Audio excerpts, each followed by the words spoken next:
Good evening, night owls, and welcome to Whisper Crowley, the place where stories linger long after the lights go out. Tonight, we prepared chilling tales paired with the soothing sound of rain to ignite your imagination and make your heart race. If you feel the cold creeping in, tap that like button. It helps keep the shadows alive. Tell us in the comments where you're listening from or share the scariest moment that sent shivers down your spine. Don't forget to subscribe. You wouldn't want to miss what lurks in the darkness ahead. It was an odd request. My neighbor, Mark, asked me to look after his house for a few days while he was away. We'd never been particularly close, just the usual friendly neighborly chats when our paths crossed. But when he said he needed someone to keep an eye on things, I agreed without hesitation. The house was just down the street, and I thought it would be simple enough. Little did I know, agreeing to help him would lead me into something far more terrifying than I could have imagined. The first night seemed normal enough. I locked up the house after making sure everything was in order and settled in for the evening, reading a book in the living room. I was alone, or so I thought. The house was quiet, save for the occasional creak of the floorboards. But around midnight, I heard it. A soft noise, faint at first, but unmistakable, a dragging sound coming from the basement. At first, I tried to ignore it, chalking it up to the house settling or maybe the pipes. But as the sound grew louder, more distinct, it became impossible to brush off. It was like something, or someone, was slowly scraping along the floor down there. My curiosity got the better of me. I stood up from the couch, my heart pounding in my chest. I hadn't expected this, not in the slightest. But I couldn't shake the feeling that I needed to check it out. The basement door stood at the far end of the hallway, slightly ajar. It hadn't been like that when I first locked up. I wasn't sure why I hadn't noticed it earlier, but now it was impossible to ignore. The door seemed to beckon me, its darkened interior like an invitation to something I couldn't see but could sense was there, waiting. I hesitated, my hand on the doorknob. The sound from below was growing more distinct, more urgent. What was it? Was it just the house? Or was something, or someone, truly down there? The air felt colder now, almost like a chill had settled over the house. I took a deep breath and pushed the door open, wincing at the creak of the hinges. The stairs leading down into the basement were shrouded in darkness, but I could see a faint sliver of light coming from the far corner. That was strange. Mark had said he'd left the house dark. My heart raced. Every instinct in me screamed to turn back, to leave the house, but my feet wouldn't move. The noises continued, scraping against the concrete floor, louder now, as if something was dragging itself closer to the stairs. A sudden panic gripped me, but I steeled myself. I had to see this through. I had to know what was going on in this house. Slowly, I began to descend the stairs, my breath shallow, my nerves on edge. With each step, the air grew colder. The hairs on the back of my neck stood up. And then, suddenly, the noise stopped. It was dead silent. My heart seemed to stop with it. I froze mid-step. Was it waiting for me? Did it know I was coming? I reached the bottom of the stairs and looked around. The basement was cluttered with old furniture, boxes, and forgotten items, but nothing seemed out of place. The light I had seen was coming from a small lamp on a workbench. As I stepped forward, I saw something that made my blood run cold. In the corner of the room, near the wall, there was a door. A door I had never noticed before. It was hidden behind a large stack of boxes, as if deliberately obscured. And on the floor in front of it, there was something I couldn't quite make out. It was dark and unrecognizable, but it was moving. Something was scraping across the floor right in front of that door. I wasn't sure what I was looking at. My mind was racing, trying to process what I was seeing. Then, the scraping sound came again, but this time it was louder, more insistent. It was coming from the door itself, as if whatever was inside was trying to get out. Suddenly, a flash of movement caught my eye. A shadow darted across the far wall, disappearing into the darkness. My heart leaped into my throat, and without thinking, I ran toward the stairs. But as I turned to flee, I heard it again. The scraping had stopped. Silence fell over the basement once more. I don't know how long I stood there, paralyzed by fear. My mind was racing, trying to make sense of everything, but the more I thought about it, the less I understood. Something was terribly wrong in that basement, something that didn't belong. And it was waiting for me. I stood frozen at the bottom of the stairs, my back pressed against the wall as the eerie silence weighed down on me.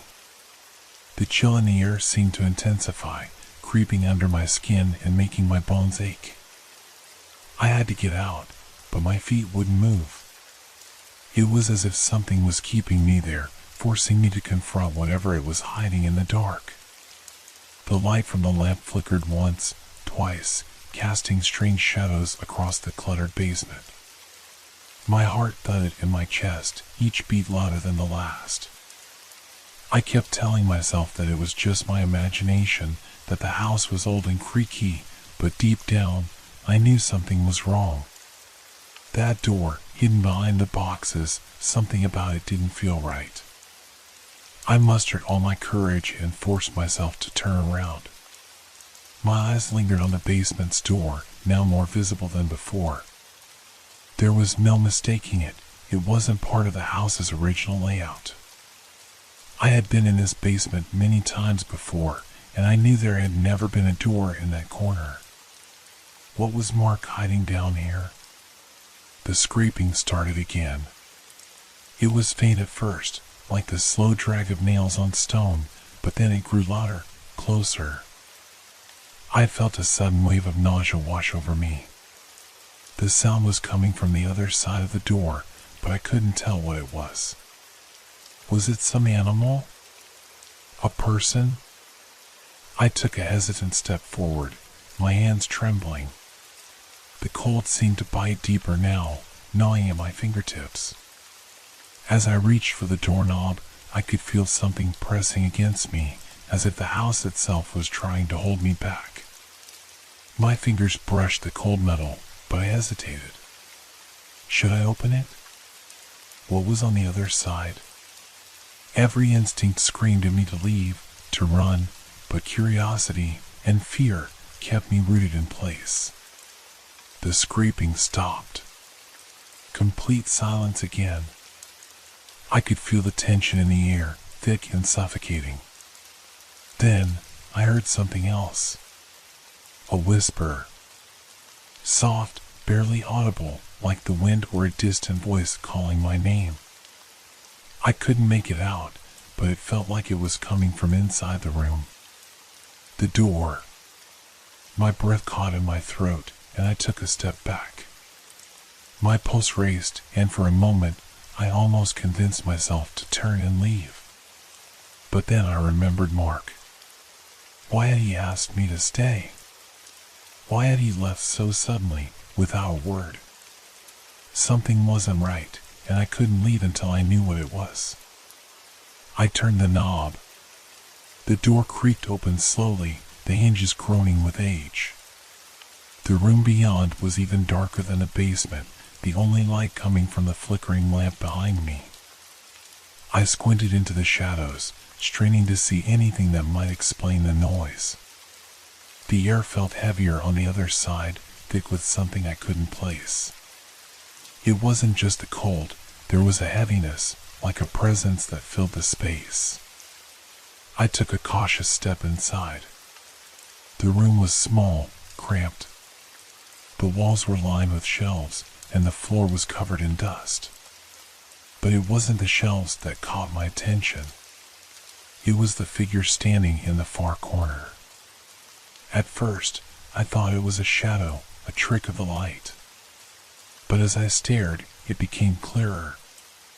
A shape, a person, or something that resembled one, standing unnaturally still. My breath caught, and my heart skipped a beat.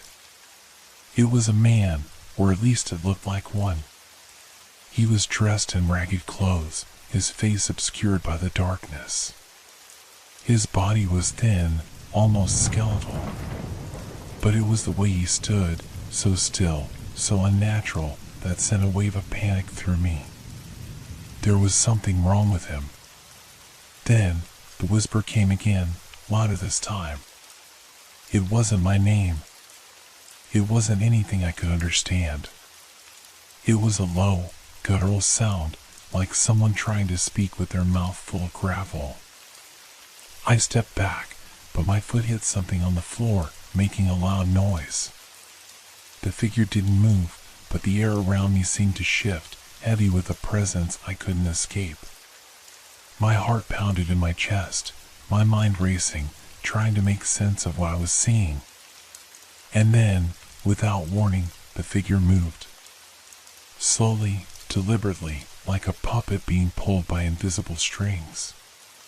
The scraping noise returned, this time louder, as if the figure was dragging something along the floor. I stumbled back, my mind screaming at me to run, but my legs felt like they were made of stone. The figure stepped forward, its movement jerky, its head tilting at an unnatural angle. I could feel my breath shallow, my body trembling. What was it? What had I found in this house? It took another step. And then, the door slammed shut behind me. The darkness closed in. I froze. My hand instinctively reached for the doorknob, but it wouldn't budge. The door had slammed shut with a force that left me feeling trapped. I tried again, pulling at the knob, but it was locked. My heart raced as panic slowly crept in. There was no way out now. I turned back to face the figure. It hadn't moved, but the air in the room had changed. It was thicker, suffocating, like the walls themselves were closing in around me. I could feel my breath becoming shallow, the cold biting into my skin. My mind screamed at me to get out, to escape, but every movement I made only seemed to deepen my sense of dread. The figure remained still, its head tilted slightly to one side, its hollow eyes hidden in the shadows. The scraping noise, dragging, deliberate, was back, and this time it wasn't coming from the figure. It was coming from somewhere else, from behind me, near the shelves. I dared not turn around. The whispering returned, louder now. It was no longer just a voice, but a chorus of voices, layered over one another, speaking in a language I couldn't understand. The words seemed to vibrate in my chest, as if the walls themselves were speaking, chanting. The sound was overwhelming, and it took every ounce of willpower to keep from collapsing to the floor in terror. I took a slow, cautious step back, my eyes never leaving the figure. It hadn't moved, not yet, but the tension in the air was unbearable. Then, I heard something else. The faintest shuffle of footsteps, like someone walking just behind me. I spun around, my breath caught in my throat. There, standing in the shadows near the shelves, was another figure. This one was different. Taller, with an almost skeletal frame, its long limbs bent unnaturally at odd angles. Its face was obscured, but I could feel its eyes on me, burning through the darkness. I couldn't think. I couldn't move. The room seemed to warp around me, the air thick with fear. I turned back to the door, desperately yanking at the handle again, but it remained locked. The sound of scraping was now deafening, coming from all around me, as if the walls themselves were closing in, dragging their contents along with them. The whispers grew louder, more frantic. I could hear phrases now, disjointed and broken, but the meaning was clear. They were not speaking to me. They were speaking of me. The voices grew closer until it felt as though they were inside my head, filling it with images and thoughts I didn't understand. A sudden chill ran down my spine. Something was behind me, something close. I could feel its presence, like the air had shifted, like it was standing just inches away. I didn't dare turn around. I was trapped in a room with them. I tried to calm my racing thoughts, to think logically. There had to be an escape. There had to be a way out. I looked around the small room, but it was filled with clutter, boxes, and old furniture. Nothing that could help me. The only other exit was a narrow, arched window near the ceiling, but there was no way I could reach it. A loud crash broke through the chaos of my thoughts. Something had fallen behind me. I spun around, and for the first time, the figure in the corner moved. It stepped forward, slowly, its movements jerky and unnatural. Its arms stretched out at angles, the bones cracking under the strain. The dragging sound intensified, as though something was being pulled across the floor, something heavy, something alive. My heart pounded in my chest. I stumbled backward, my eyes fixed on the figure. It was coming closer, and the other figure in the shadows was moving too. I felt trapped, cornered, with no escape in sight. Then, in a sudden burst of adrenaline, I charged toward the door, slamming my shoulder into it. The door rattled, but it didn't open. I tried again, my body shaking, my mind on the edge of hysteria. But then, I heard it. A voice, calm, smooth, almost welcoming. It wasn't the whispers anymore. This voice was clear, familiar. Let them in. I stopped dead in my tracks. The words were not spoken by the figure in the corner or the one standing behind me. It came from the shadows, from the dark corner of the room where I couldn't see. It was Mark's voice. But how? Why was it coming from there? The room seemed to shift, the air thickening, as if something was about to reveal itself. I could hear the scraping again, but now it was coming from beneath the floorboards, from the very foundation of the house. The house itself seemed alive and waiting. Let them in, the voice repeated, and this time I could hear the desperation in it, as though it was pleading. The figures were moving toward me, their movements now synchronized, as if they were no longer separate, but one. I was surrounded. There was no way out. And then, the door behind me creaked open. I didn't dare look back. My only choice was to run. The door behind me was wide open. I didn't hesitate. The moment I heard it creak, I spun around and bolted toward the staircase. My legs felt like lead, my body heavy with terror, but I pushed forward, fueled by the primal instinct to escape.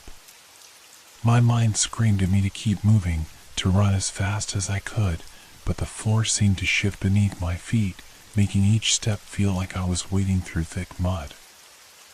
I reached the stairs and stumbled upward, my heart hammering in my chest.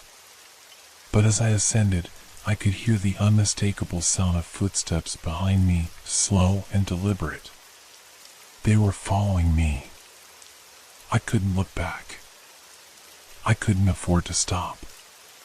The house seemed to groan with each step I took, like it was alive, like it was shifting, rearranging itself to keep me trapped.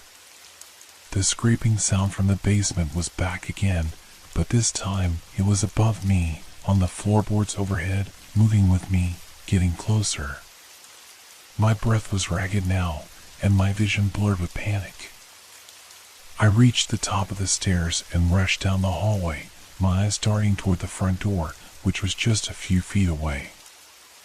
I could see the street lights outside, the familiar, comforting glow of the world beyond, and it made my pulse quicken even more. I was almost there. Just a few more steps, and I'd be free. But then, the front door slammed shut with a force that made the entire house shake. I stumbled and crashed into the door, my hands desperately turning the handle, but it wouldn't budge. I was trapped inside, again. A cold, hollow laugh echoed through the hallway, low and chilling, coming from everywhere and nowhere all at once. The sound seemed to crawl under my skin, filling me with a fear that paralyzed me to the core. It was no longer just the house, it was something else, something far worse, something alive. The voices, Mark's voice, the whispering voices, all merged into one, speaking to me, taunting me. The language was no longer unintelligible, and I could hear their words clearly now. Let us out. I turned away from the door, my mind racing as I searched for another way out. I ran to the back of the house, to the kitchen, but it was the same.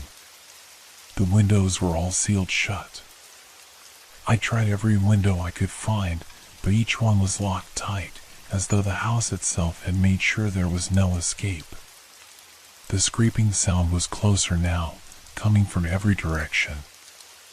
I could hear something moving behind the walls, dragging itself through the house, growing louder with every second. My breath caught in my throat as I turned in circles, trying to make sense of everything. I was losing control. The shadows in the hallway deepened, stretching like tendrils reaching for me. From the corner of my eye, I saw the figure again, the one from the basement. It was standing in the doorway to the living room, its shape more distinct now, more solid, its presence undeniable. It was waiting. Then, suddenly, the floor beneath my feet gave way. The ground seemed to shift, and I found myself falling, plummeting into darkness. I screamed, but the sound was swallowed by the void. I landed hard, the impact knocking the breath from my lungs. My body ached, my head spinning, but I forced myself to sit up. The room around me was pitch black. I could feel the dampness of the earth beneath me, the cold air brushing against my skin.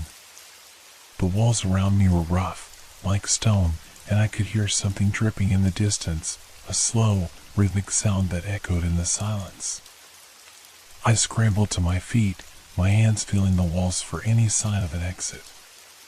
There was nothing. Just stone. No door, no windows, no way out. And then I heard it. A whisper, barely audible, but clear enough to send chills down my spine. You're not alone. I spun around, but there was nothing there. Just the darkness. And then, something moved in the shadows. A figure, emerging from the blackness. It was Mark. At least, it looked like him. His eyes were hollow, empty, staring right through me. His mouth was slightly open, but no sound came from it. Mark? I whispered, my voice trembling. He didn't respond. He just stared at me, unmoving. But I could feel the weight of his gaze on me, like he was trying to communicate something, trying to warn me. Then, the walls began to close in. It was subtle at first, the narrowing of the space, like the walls were shifting, inching toward me. But soon, it was impossible to ignore. The room was shrinking.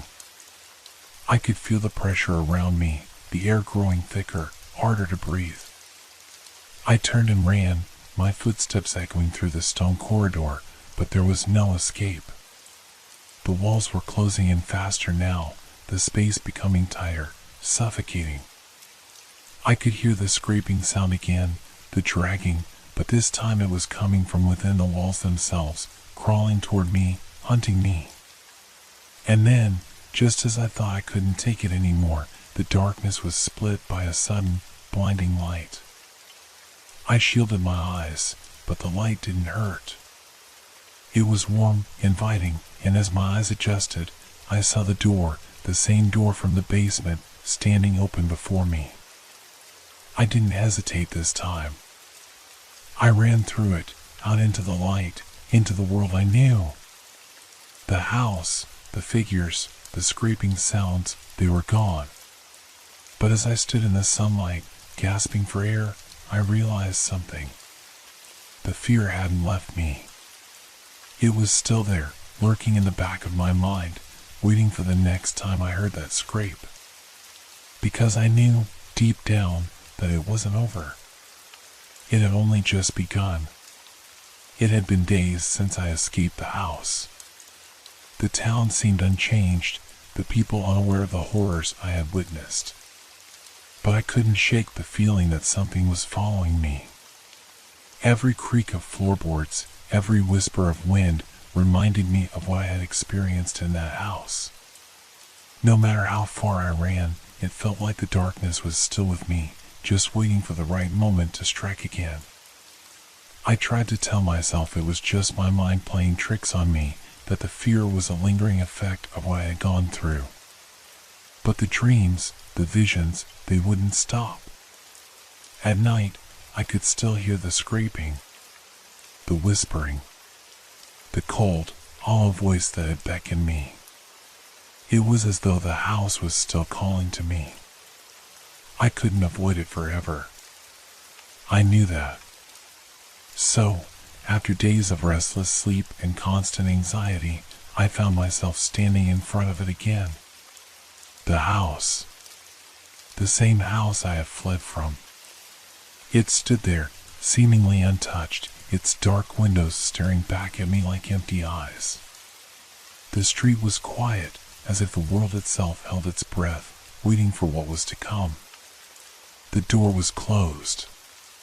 The yard was overgrown, just like before, but this time there was no hesitation in my steps. I had to know. I had to face whatever it was that haunted me.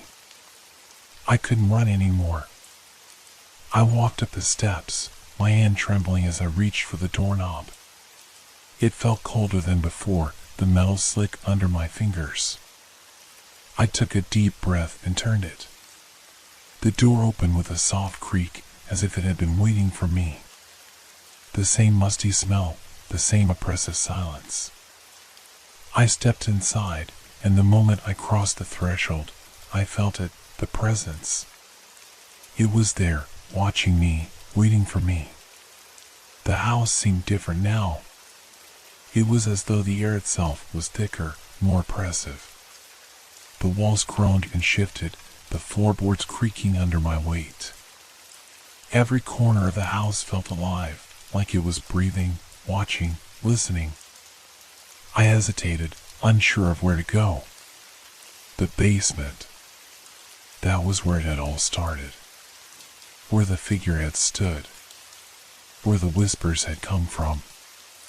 I knew I had to go back there, to face it once and for all. I walked slowly down the hallway, each step echoing through the silence. The house felt colder the further I went, and the light from the hallway lamp seemed to flicker, casting strange shadows on the walls. When I reached the basement door, I paused.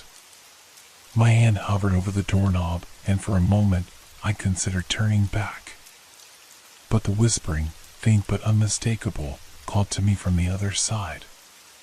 Come closer, it beckoned, the voice barely a whisper but filled with a cold promise. I opened the door. The basement was dark, just as I remembered it. The air was stale, heavy with the scent of dampness and decay. The light from the upstairs hallway barely reached the bottom of the stairs, and I could see nothing but shadows below. But something had changed. The door, the one hidden behind the boxes, was wide open now. I stepped inside.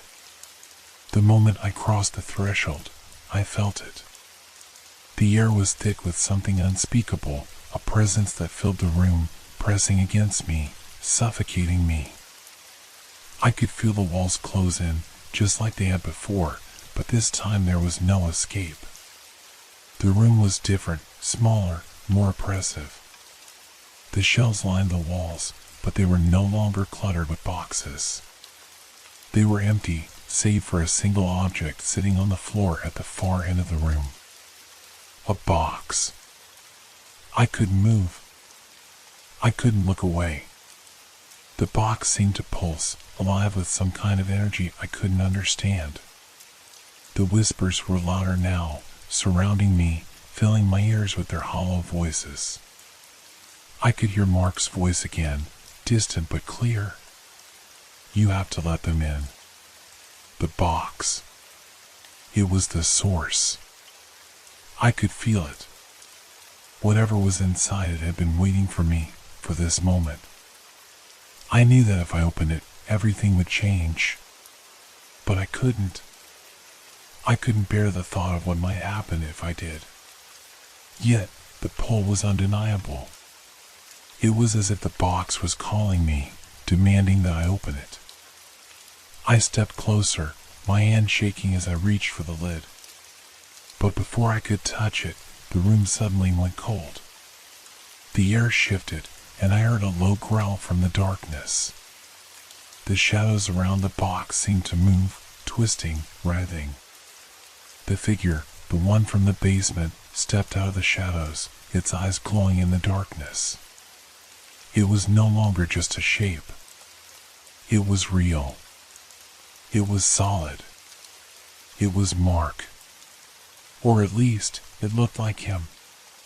But his eyes were empty. Hollow. And the smile on his face was one I would never forget. You shouldn't have come back, he whispered, his voice distorted, like it was coming from somewhere deep within the earth. Now, you're one of us. The walls trembled, and the scraping sound returned. It was coming from the box now, louder than ever, dragging itself free from whatever prison it had been locked in. I backed away, but the figure followed me, its movements jerky and unnatural. The air grew colder, heavier, and I could feel the walls closing in, the floor beneath me shifting like it was alive. I had no choice. The whispers were deafening now, the box pulsing with an energy I couldn't escape. I had to make a decision. I reached for the lid.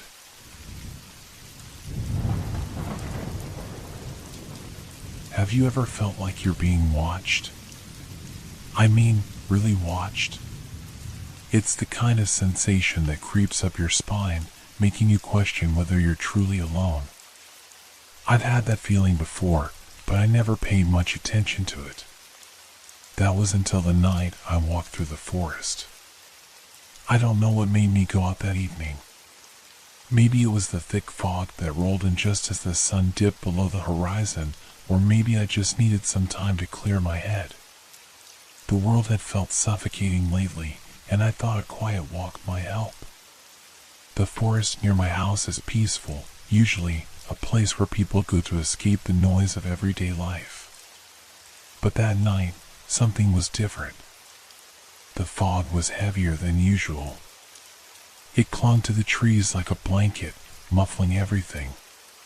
The only sound I could hear was my own footsteps crunching on the damp leaves. I tried to focus on the rhythm of my walk, hoping it would calm my racing mind. But that's when I first noticed it. A low murmur. Not loud, but distinct. It came from deep within the trees. I stopped, straining my ears. Was it the wind? A trick of the fog? I couldn't be sure. The forest, though familiar, suddenly felt unsettling, like I was intruding on something that wasn't meant for me. I stood there for a while, listening. The murmur persisted, a steady hum, like voices. Not words, just sounds, blending with the wind. My curiosity got the better of me, and I decided to follow it, thinking maybe someone else was out there, perhaps lost or in need of help. As I ventured further, the fog thickened, wrapping around me until the trees barely seemed visible. I could only make out vague shapes, dark silhouettes against the swirling mist. The closer I got to the sound, the more it grew, like the forest itself was alive with whispers. My steps quickened, my heartbeat echoing in my ears. And then I saw them. A group of people, standing in a clearing. At first, I thought they were just hikers, maybe out for a late-night adventure. But as I got closer, I realized something was wrong. They weren't just standing there, they were gathered in a circle. And they were wearing masks. The masks were strange, not ordinary ones like you'd see at a party.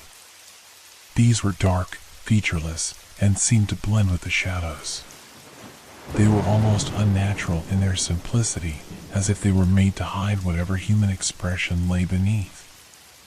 Their movements were slow and deliberate, almost ceremonial. I froze, hidden behind a large oak, watching. The figures didn't acknowledge me, didn't seem to notice my presence. They were focused entirely on what they were doing.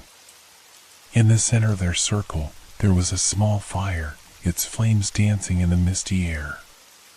The flickering light cast eerie shadows on the ground, and I could see strange symbols drawn in the dirt around the fire. The figures raised their hands in unison, chanting softly. The words were muffled by the fog, but they felt ancient, like something I wasn't meant to hear. I should have left right then. I should have turned around and walked away, but I didn't. Something held me there, rooted to the spot. I wanted to understand what was happening, to make sense of it, but I was too afraid to approach. The chanting grew louder, more intense. I felt a strange pull in my chest, a pressure building up inside me. The air around me felt heavy, thick with some unknown energy. I was no longer just watching from a distance. I could feel myself being drawn into whatever ritual they were performing. But before I could even step forward, one of them, a tall figure at the edge of the circle, turned toward me. I froze. My breath caught in my throat. The figure didn't say anything. They just stared at me. Behind the mask, I couldn't make out any expression, but something in their posture, the way they tilted their head, made it clear that they knew I was there. They didn't move, didn't make a sound. It was like they were waiting for something. I stood there for what felt like an eternity, the fog pressing in on me, the whispers of the forest growing louder, until, without warning, the figure turned back toward the fire. The chanting stopped. I turned and ran. My heart pounded in my chest, my legs burning as I pushed myself through the thickening fog. I couldn't breathe, couldn't think. All I could hear was the rush of blood in my ears and the sound of my feet slapping against the wet ground. I didn't look back. When I finally emerged from the forest and found myself standing at the edge, I collapsed to my knees, gasping for air. The fog was still thick behind me, but the clearing and the figures were gone. It was as if they had never been there at all. I thought that would be the end of it. But it wasn't. That night marked the beginning of something I can't explain. Ever since that walk, I've felt different. Like I'm being watched. It's subtle at first, just a sense of eyes on my back, but it's growing stronger. I hear footsteps behind me, always just out of sync with my own. I see shadows moving out of the corner of my eye, only to vanish when I turn my head. I can't shake the feeling that something is following me. Something from the forest. I don't know who those people were, or what they were doing, but I'm certain I wasn't meant to see it. And now, I'm terrified that they know I'm still here. That they're watching me, too. The question is, what happens when they decide to find me again? The feeling didn't go away. It lingered in every quiet moment, every shadow, every corner of the room. I could feel eyes on me, even when I was alone. At first, I tried to ignore it. Tried to tell myself I was just shaken by the weirdness of the night. But that rational thought didn't hold up for long. The feeling only grew stronger. It started small. A rustling outside my window, a faint sound of footsteps in the hallway when I knew no one else was home. I would turn around, heart racing, but there was nothing there. No one. Still, the sense of being watched never faded. It was like a heavy presence in the air, clinging to me, reminding me that I was no longer alone. I didn't tell anyone what happened in the forest. How could I? I barely understood it myself. And who would believe me, anyway? Masks. Rituals. Whispers in the dark. It all sounded too insane. So, I kept it to myself. But as the days passed, it became harder to ignore.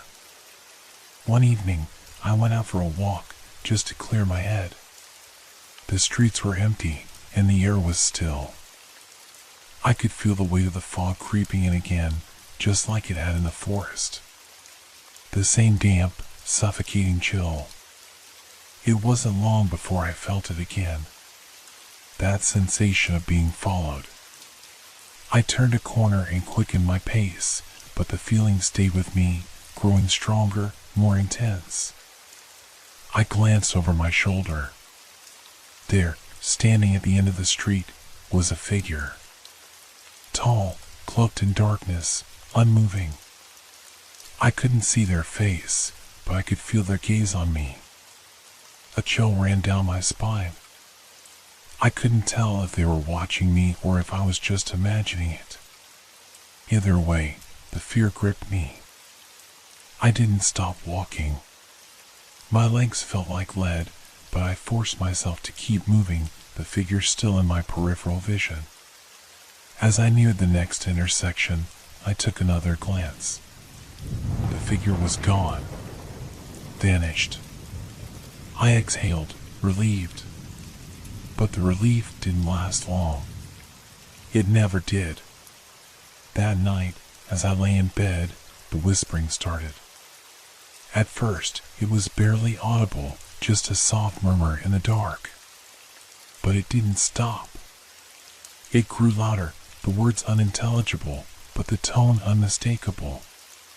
The same eerie hum I'd heard in the forest. The voices from the ritual. They were in my room, circling me. I pulled the blanket over my head, trying to block it out, but it was no use. The sound was everywhere. It pressed in on me, filling my mind, drying out my thoughts. I shot out of bed and flicked on the light. The room was empty. Still. Nothing out of place. But the whispers didn't stop.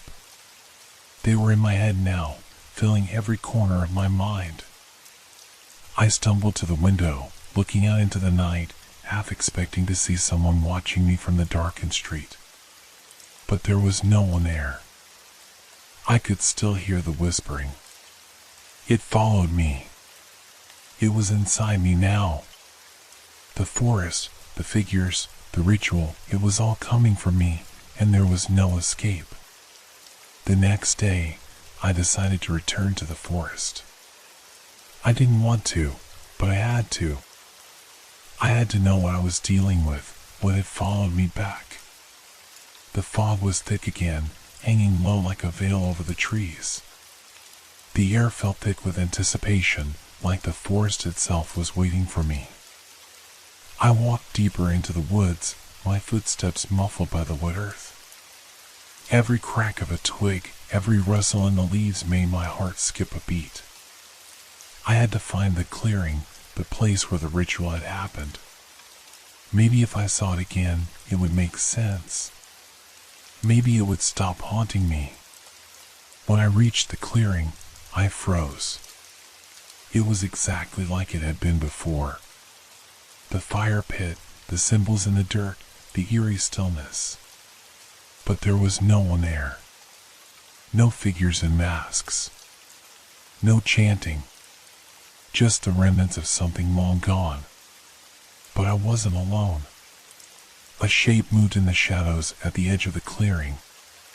A figure, cloaked in darkness, standing still. Watching. Waiting.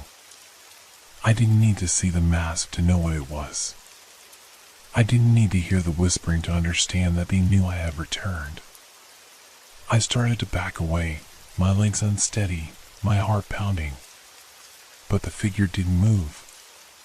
It just stood there, like a sentinel. Watching.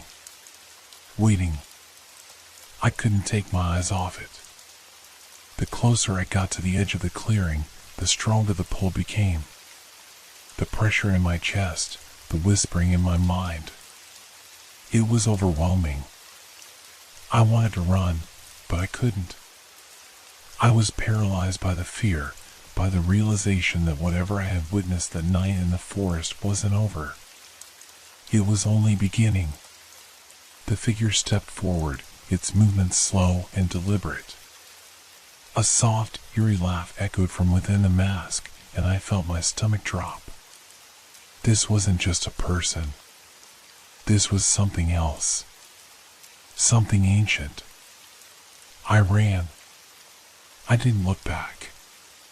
The sound of my footsteps was drowned out by the increasing noise around me. The forest itself seemed to be alive, closing in as if the trees were watching, listening. As I stumbled through the fog, I could hear the whispers again, louder now, surrounding me. It was impossible to tell where they were coming from. Were they behind me? Were they in my head? I couldn't escape. I didn't stop running until I reached the edge of the forest, my breath ragged, my body trembling. I looked back, expecting to see the figure emerging from the mist. But there was nothing. Just the stillness of the trees, the fog creeping in. For a moment, I thought it was over, that I had outrun whatever had been following me. But I knew it wasn't true. I knew that whatever had been in that forest wasn't done with me. I had returned to the clearing, and now I was marked. And no matter how far I ran, they would always be watching. Always waiting. I tried to convince myself that the worst was over. That maybe I was just imagining things. But deep down, I knew the truth. The forest had left its mark on me, not physically, but something more insidious. It wasn't just the feeling of being followed or the whispers in the dark. It was the sense that I was being drawn back, that I had become a part of whatever dark force had been lurking in the trees. For the next few days, I couldn't shake the feeling of dread. Every creak of the floorboards, every gust of wind that rattled the windows, made me jump. The house, once my sanctuary, now felt like a trap. I stayed inside, never venturing far, but the unease only grew. Even in the quiet of my own room, I felt the weight of invisible eyes on me. It wasn't long before I started seeing things. Small at first, just out of the corner of my eye, shapes, figures moving too quickly to identify. I'd turn my head, and they'd be gone. But the more I looked, the more I saw. And it wasn't just in my peripheral vision anymore. Sometimes, I could see them directly, standing in the hallway, at the foot of my bed. The tall, shadowy figures in masks. The ones from the forest. But when I blinked, they'd vanish, leaving only a lingering chill in the air. I couldn't tell anyone. Who would believe me? How could I explain that I had become part of something I didn't understand, something that wasn't human? The fear that had been planted in me that night in the forest had taken root, and I could feel it growing, spreading through my thoughts, my every action. One morning, after a restless night of broken sleep, I woke up to something that chilled me to my core, a symbol carved into the back of my hand. It wasn't deep, just a faint, almost imperceptible mark, but it was unmistakable. A symbol I had seen in the dirt, drawn around the fire in the clearing. I recognized it immediately. It was the same symbol the figures had used in their ritual. Panic gripped me as I stared at the mark. How had it gotten there? I hadn't touched it. I hadn't even thought about it in days. Yet, there it was, clear as day, as though it had been placed on me by some unseen hand.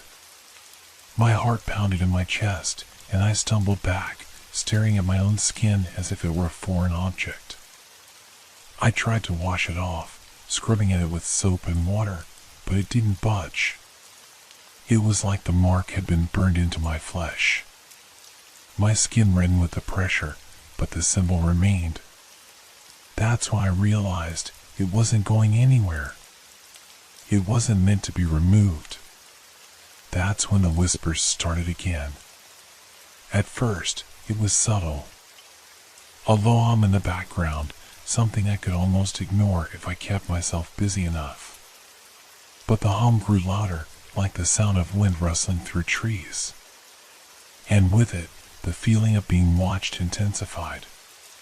It was as if the forest had followed me home, and the trees themselves had come to life, pressing in around me, their voices creeping into my thoughts. I couldn't escape them. I couldn't escape the forest. The next few nights were the worst. The dreams came. They weren't just nightmares. They were memories, distorted and twisted, of the ritual, of the figures and masks, of the chanting, the fire, the symbols. I could hear their voices, clearer now, but they were not speaking to me. They were speaking about me. They were calling my name.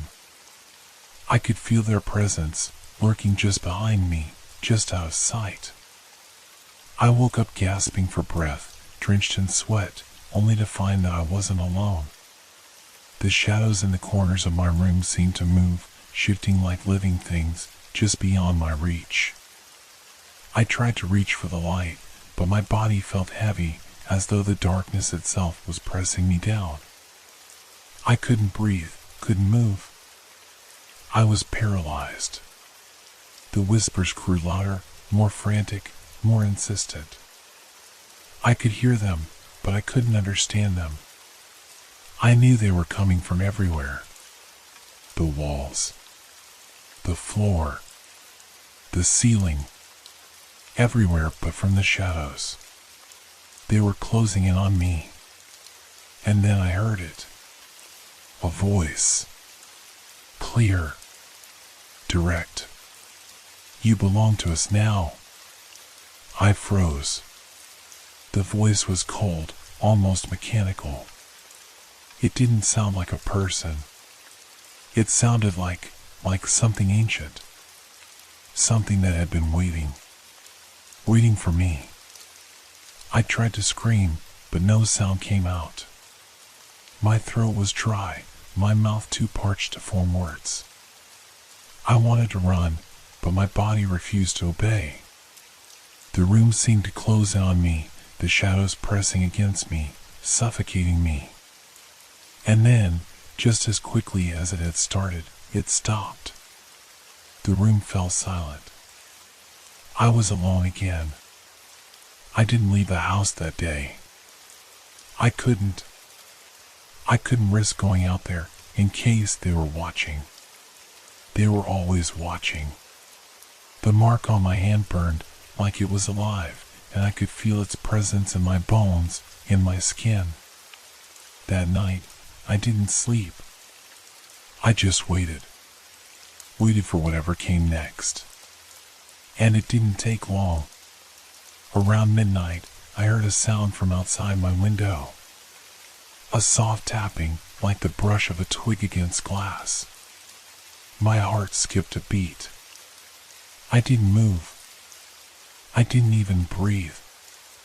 I could feel the air around me growing colder, thicker. I slowly turned my head toward the window. And there, in the fog, I saw them. The figures. The same ones from the forest. Standing in the yard. Watching. Waiting. I could feel my breath catch in my throat. My legs were frozen, my body refusing to move. They weren't just in the forest anymore. They had found me. They were here. And I knew, deep down, that they weren't going to let me go. The mark was the sign. The ritual was complete. And now, I was part of them. I don't know how long I sat there, staring at the figures in the fog, but it felt like an eternity. The air was thick with tension. Every breath I took felt heavy, like the very atmosphere was pressing in on me. I didn't dare move, didn't dare blink. The figures stood motionless, their faces hidden beneath the masks, but I could feel their gaze piercing through me, seeing right into my soul. It wasn't until I heard the soft whispering, like the wind carrying voices from a faraway place, that I knew they were calling to me. I wasn't just watching them, they were watching me too, waiting for me to make a move, to come to them. It was as if they were inviting me into their world, into their ritual. I should have been terrified. I was terrified. But a strange calmness settled over me, like a fog creeping into my mind. I couldn't explain it. It was as if the mark on my hand had unlocked something within me, something that pulled me toward them. Something that was pulling me toward the forest again, to the place where it all began. I didn't know if I was in control anymore. Maybe I never was. Maybe they had always had control over me, even before I saw them in the forest. But as I watched them, standing in the yard, motionless but somehow purposeful, I felt a pull, a magnetic force drawing me closer. I had to go to them. I didn't fight it. I couldn't. My feet moved on their own, carrying me toward the door. I opened it without hesitation, stepping out into the cold night. The fog was heavier now, swallowing everything in its path, but I could see them clearly, the figures, still unmoving, standing like statues in the yard, as if waiting for me to join them. Each step I took toward them felt heavier, like the world around me was growing more distant. The streetlights flickered, casting eerie shadows, and I could hear the rustle of the leaves in the trees, like they were whispering my name. The closer I got to them, the more I could feel it, the sense that something was about to happen. Something irreversible. I stopped just a few feet away from them. They didn't move. They didn't speak. They didn't need to. It was as if they had been waiting for me all along. Without a word, one of them extended a hand toward me. It wasn't a welcoming gesture. It wasn't a friendly gesture. It was an invitation. A command. And I took it. The moment our hands touched, everything changed. The fog around us seemed to close in tighter, the world becoming a blur of gray and shadow. The temperature dropped, and I could feel a coldness, like ice, seeping into my skin, into my very bones. The whispers grew louder, all around me, filling my ears with unintelligible words. I could feel them, the voices, echoing in my head, like a million people speaking at once, each one trying to drown out the other. But then, I understood. The ritual wasn't just about me. It was about all of them. All of us. We were connected, bound together by something ancient, something beyond human comprehension. The figures around me weren't just strangers. They were like me. They were part of me. They had been waiting for me to join them. And now, I had. Suddenly, the world shifted, the ground beneath me trembling as if it were alive. The fog seemed to come alive, swirling around us, filling the air with a dense, suffocating pressure. The trees creaked and groaned, their branches twisting unnaturally, as though reaching out for us, for me. I could hear the wind howling, but it wasn't a natural wind. It sounded like something else, something that shouldn't exist. The figures moved then, slowly, deliberately. They began to circle me, their footsteps soft against the damp ground. They were chanting now, their voices low, rhythmic, as if they were speaking in unison. The words were foreign, strange, but somehow familiar. They were calling to something, something in the forest, something beneath the earth. It was like they were summoning it.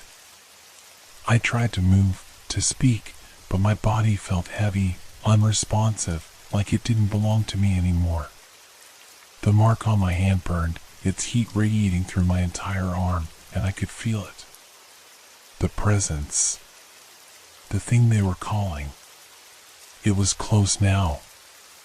It was here. The chanting grew louder, the words more frantic.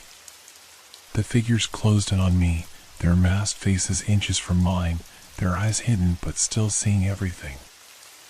I could hear their breath now, deep and steady, like a collective heartbeat, the rhythm of something ancient. And then it emerged. From the fog. From the earth. From somewhere deeper than the forest itself.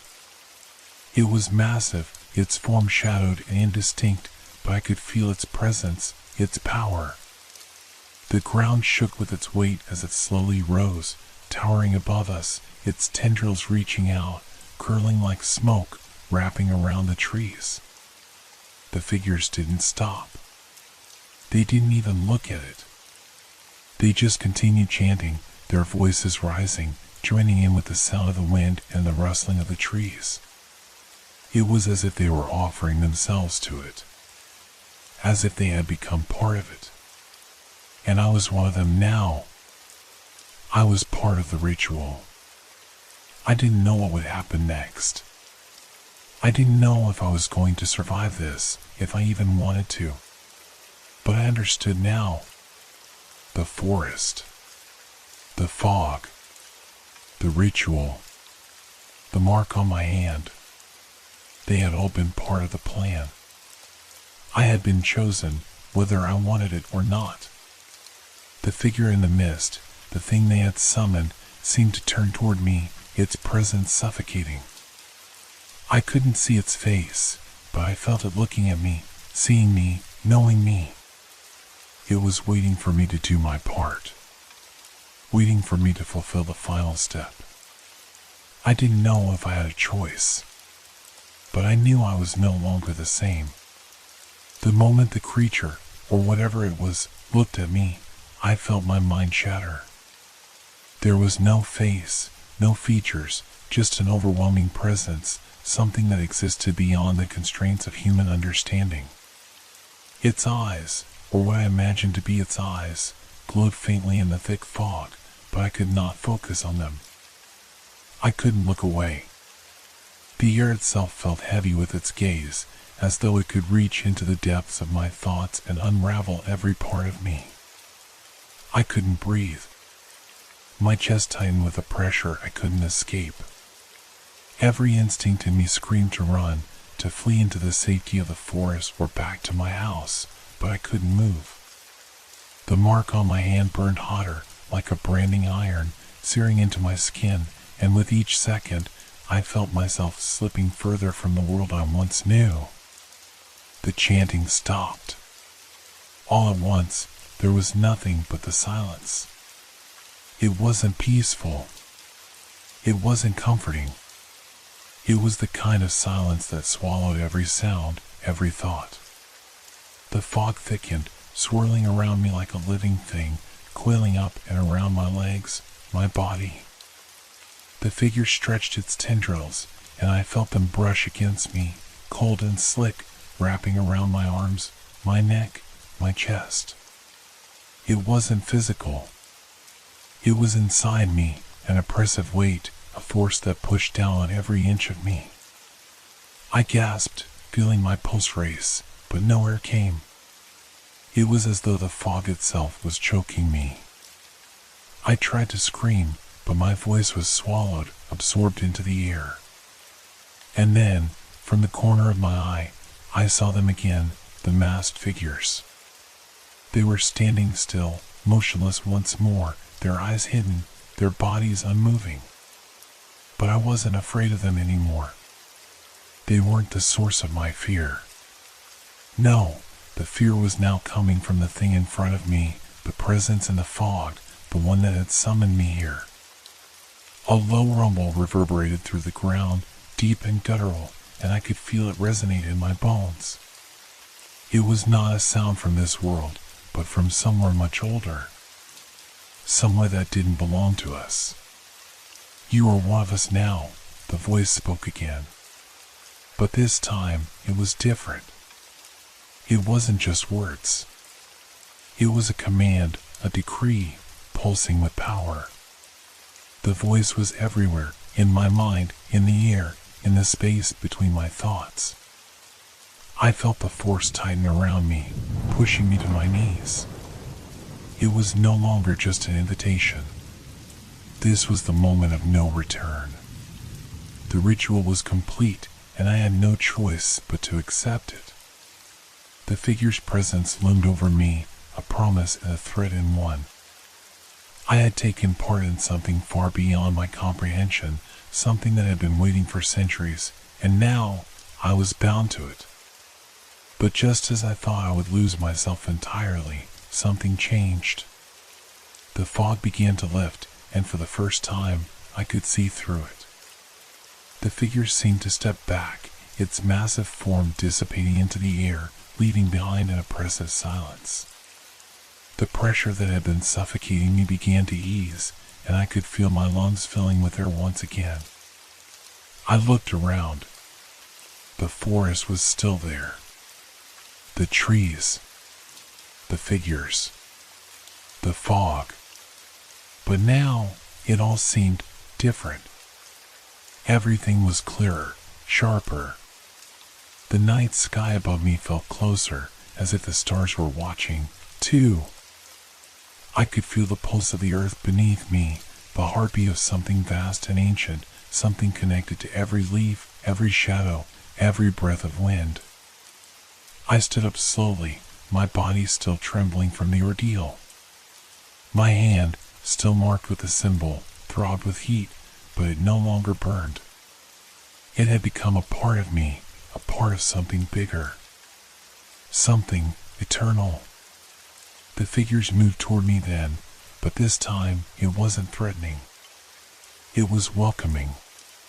They surrounded me, their eyes hidden, but I knew they were looking at me, seeing me. I wasn't afraid of them anymore. They were a part of me now. I didn't belong to the world I had once known. The forest had claimed me. The ritual had changed me. I was one of them now. A part of something beyond time, beyond space, beyond life and death. As I stood there, surrounded by the figures, I could hear it, the whispers again. Not in the wind, not in the trees, but inside me. In my mind. In my soul. And I knew, with a chilling certainty, that the forest would always be with me now. It would always be in me. I was no longer an outsider. I was no longer human. I had become part of the ritual. And there was no going back. The forest had claimed me. And I had claimed it.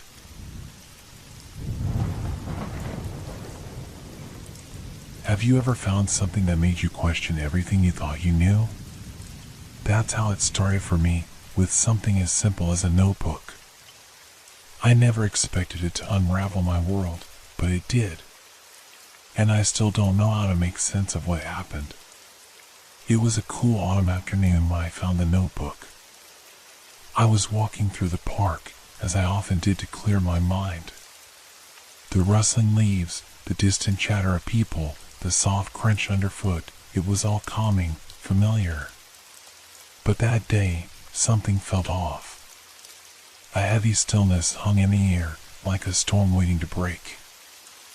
I was passing the old bench near the pond, the one that no one ever seemed to sit on, when I noticed the notebook. It was lying there, half hidden under a pile of fallen leaves. At first, I thought it was just a random object, perhaps forgotten by someone in a hurry. But something about it drew me in. The leather cover was worn, the pages slightly curled at the edges. I couldn't resist picking it up. As soon as my fingers touched it, I felt a strange chill run up my spine. It wasn't like the cold of the wind, but something deeper, more unsettling. Still, I shrugged it off as my imagination. I opened the first page. The writing was neat, precise, almost mechanical. It didn't seem like the kind of note someone would jot down casually. No, this was deliberate, methodical. And as I read on, I realized that the words were describing me. My name, my age, my likes, my dislikes, everything I could think of, it was all there. At first, I thought it was a strange coincidence, but the more I read, the more the details matched. How could someone know this much about me? I turned the page, my heart beginning to race. The next entry was more specific. It described my day in perfect detail. Where I went, what I wore, what I ate for lunch. I had thought about visiting the park earlier that day, and there it was, written in the notebook. The exact moment I stepped out the door. The exact route I took to get there. A chill ran through me. I looked around, but the park was empty, the usual noise of children playing and dogs barking now eerily absent. I flicked through the pages, heart pounding harder with each entry. The descriptions became more detailed, more intimate. Events that hadn't happened yet, but that I knew would unfold in the coming days. The things I would do tomorrow. The phone call I would receive from an old friend. The argument with my brother that would happen next week. And then, there it was. The last page. The final entry. It was dated for the very next day, just hours from now. It said, at exactly 9:30 p.m., you will encounter someone unexpected. You will think they are familiar, but they are not who they seem. Do not trust them. I stared at those words for what felt like an eternity, my mind reeling. Who was writing this? How did they know? I looked around again, feeling the weight of the world pressing in on me. My hands began to shake, the notebook trembling in my grasp. I could feel something coming. Something I wasn't prepared for. I closed the notebook and shoved it into my bag. But the words from that final page echoed in my mind as I left the park. Do not trust them. I didn't know what to think. My mind raced, trying to rationalize everything, but the fear was already setting in. Could this be some sick joke? Some twisted game? Or was something darker at play here? As I walked home, the weight of the notebook in my bag seemed to grow heavier. I felt eyes on me, though no one was around. The streets, once familiar and comforting, now seemed foreign, dangerous.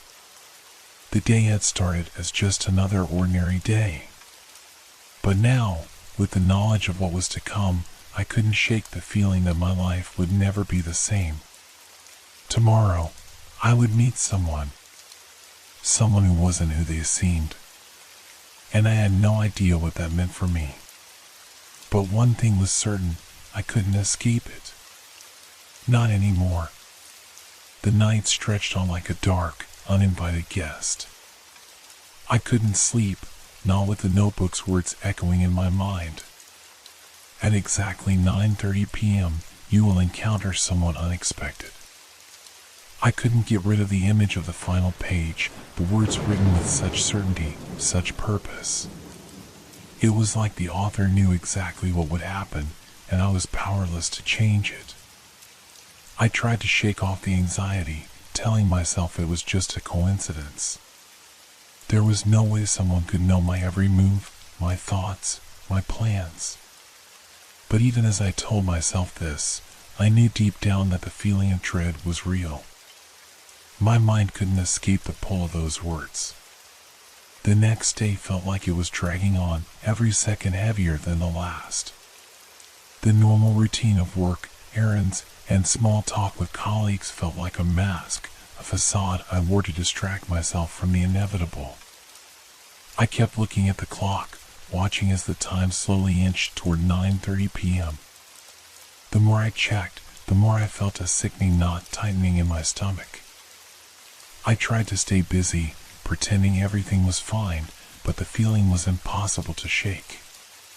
By 9 p.m., I was already sitting in my living room, the lights dimmed, waiting for something to happen. The air felt thick, charged with tension. My phone was by my side, my fingers hovering over it, ready to call someone, anyone, just to break the silence. But I didn't dare. I had a strange sense that it wasn't just about the time, it was about what came next. What I couldn't escape. At 9:30 p.m., the doorbell rang. My breath caught in my throat. I froze, the room suddenly colder. The quiet buzz of the clock on the wall seemed deafening. I didn't move. I didn't speak. The seconds ticked by, and for a moment, everything inside me screamed to ignore it, to pretend nothing had happened. But I couldn't. My legs were already carrying me to the door before my mind could protest. I opened it, expecting to see no one, or maybe a delivery, something harmless. But standing there, in the dim light of the hallway, was a man. He was tall, his face obscured by the shadow of a wide-brimmed hat. His clothes were dark, a long coat that fluttered slightly as he shifted his weight. There was something strange about him, something off, like the air around him was slightly warped. He looked familiar, but I couldn't place why. His presence was oddly unsettling, like he belonged to a world I couldn't quite reach, but one that felt closer now than it ever had before. "Can I help you?" I asked, my voice trembling slightly, though I tried to sound confident. The man didn't answer immediately. Instead, he looked past me, his eyes scanning the interior of the house. His gaze seemed to linger on the darkness in the corners, the quiet of the empty space. "I believe you've been expecting me," he said finally, his voice low, smooth, almost hypnotic. I blinked, my pulse racing. Expecting him? I hadn't mentioned anything to anyone, let alone invited someone over. There was no reason for this man to be standing on my doorstep, claiming that I had been waiting for him. But somehow, I felt like I had. "I don't think." "You don't have to think," he interrupted. His tone was firm, and there was something about it that made my breath catch. "You already know why I'm here." A wave of cold washed over me. His words sounded too familiar, too precise. And as he spoke, I could feel it again, that sense of inevitability, as if this moment was something that had been written long before I could have known. I tried to step back, but my feet felt rooted to the ground. My body was paralyzed by some unseen force, my mind screaming for me to run, to lock the door, to do anything but stand there. But I couldn't move. "You can't run from what's already been written," the man continued, his eyes never leaving mine. "The notebook you found, it knows more than you think." My heart pounded in my chest, a deafening thrum that drowned out the sound of the man's voice. "The notebook. The words. I had tried to dismiss it all, to pretend it was just some twisted coincidence, but now, standing in front of me, this man seemed to confirm everything I feared. The future was already set in stone, and I was powerless to change it. "You've read it, haven't you?" he asked, his lips curling into something that might have been a smile, though it didn't reach his eyes. "You know what comes next. And you know I'm the one who's come to collect." The words hit me like a physical blow. I felt the blood drain from my face, the color fading, the room spinning. Collect? What did he mean? What was he going to take from me? But before I could ask, he took a step closer, his face now fully illuminated by the dim light in the hallway. And I finally saw it. The thing that had been lurking in the back of my mind, the thing I had felt the whole time, but couldn't put into words. His eyes were empty. Hollow. There was no humanity in them, no warmth, no emotion. Only darkness. And I realized with a shock that I didn't recognize him at all. The door slammed shut behind me.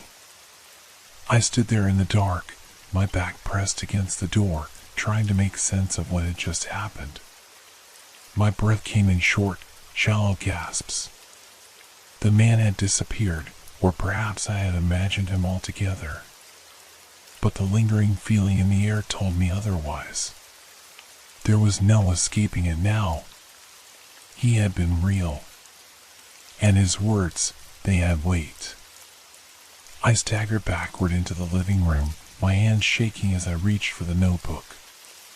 It was still in my bag, a heavy, ominous presence. The thought of it brought back the chill, the eerie certainty of what was to come. I pulled it out, my fingers trembling as I flipped through the pages, desperately searching for any sign that I could change the course of events. But each entry felt like a chain, binding me to a future I couldn't escape. I stopped at the page where I had left off. The one that described the encounter at 9:30 p.m. The words were still there, unchanged, as if they had been written just moments before. You will encounter someone unexpected. You will think they are familiar, but they are not who they seem. Do not trust them. I couldn't shake the feeling that the man had known about the notebook.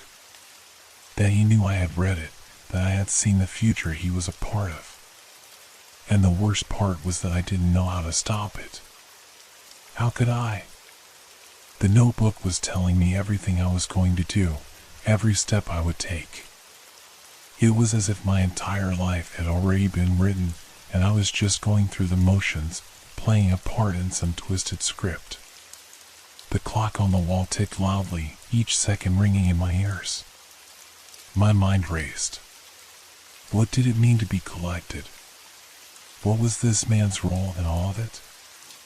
And what was I supposed to do next? I couldn't just sit there and wait for whatever was coming. I had to act. I had to do something to change it. I grabbed my phone and dialed the number of my closest friend, Claire. She had been there for me through everything, the good, the bad, the strange. I needed her now.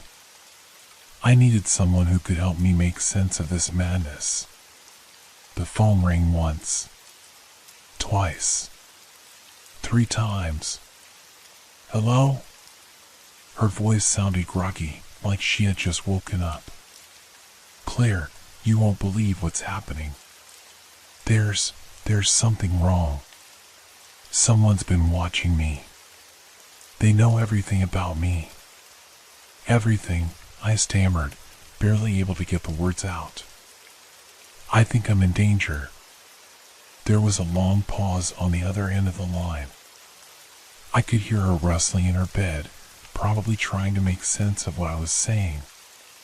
Wait, slow down. What are you talking about? She asked, her voice thick with concern. I found a notebook, Claire. It's got everything, things I've done, things I'm going to do, things that haven't happened yet, and then Just now, this man showed up. He knew about the notebook. He said he was here to collect me. There was another long pause before Claire spoke again, her voice softer this time. That sounds insane. But listen to me, okay? Don't go anywhere alone tonight. Stay inside, lock your doors. And whatever you do, don't let anyone in unless you're sure they're who they say they are. I'm coming over. Don't. You don't understand. There's something wrong with him, Claire. I can't explain it. He's not human. I don't know how else to say it.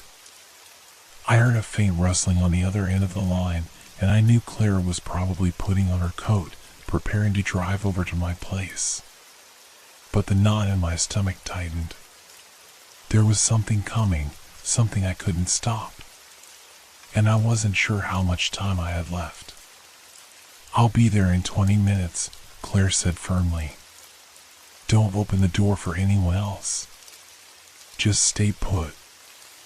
I hung up before she could say anything else, my mind racing again. The man, the thing from earlier, had he already been here to collect me? Or was this just the beginning? My eyes darted to the front door, to the windows. Every creak of the floorboards, every shift in the air, made me jump. I felt like I was waiting for something terrible to happen, but I couldn't guess when or how. Then, a sound. It was faint at first, but unmistakable. A soft tapping, like someone gently rapping their knuckles against glass. I froze, listening intently. It was coming from the window beside the door. Slowly, I turned my head toward it. I saw nothing. The streetlights outside cast long, eerie shadows, but there was no movement, no sign of anyone out there. The tapping continued, growing slightly louder. Tap, tap, tap. I swallowed hard and stood up, my legs weak. I had to check. I had to know. I approached the window cautiously, my heart pounding in my chest. Each tap seemed to echo in my mind, the sound getting closer. I didn't know who or what it was, but I couldn't ignore it. I slowly, carefully pulled back the curtains, and there he was, the man from before, standing just outside the window, his face pressed against the glass. His eyes, those hollow, empty eyes, stared at me without blinking, without emotion. His lips curled into that same, chilling smile. And then, he whispered, "You can't hide from what's already been written." The window rattled. The tapping became frantic. And just like that, the lights in the room flickered, plunging everything into darkness. It had begun. I stood in the darkness, the words echoing in my mind. You can't hide from what's already been written. The man outside the window hadn't moved, his face still pressed against the glass like he was waiting for something or someone to acknowledge him. His smile had never wavered, his eyes never blinking. It was as if time itself had stopped, and all that remained was his presence, lingering in the shadows. The room seemed to close in around me, the air growing thick, as if the walls were suffocating me. My breath came in shallow gasps. I had no idea what to do, how to escape this. The notebook, the man, the feeling of inevitability, it was all too much. The lights flickered again, and then went out completely, plunging me into a suffocating darkness. My pulse quickened. I fumbled for my phone in my pocket, desperate for the light, but my hands were trembling too much to find it. The tapping continued, louder now. Tap, tap, tap. I couldn't take it anymore. I had to do something. I grabbed the nearest object, a lamp, a heavy, cold metal lamp, and crept toward the window, my heart pounding in my chest. I reached the curtains and yanked them open, ready to face the man, to confront whatever was on the other side. But when I looked out, the street was empty. There was no man. No figure standing against the glass. The tapping had stopped. For a moment, I stood frozen, unsure of what to believe. Had I imagined it all? Had my mind snapped, unable to process the terror, the tension? But deep down, I knew better. Something was wrong. It was all wrong. I felt a chill crawl up my spine, as if someone was standing just behind me, breathing down my neck. I whipped around, but the room was empty, silent.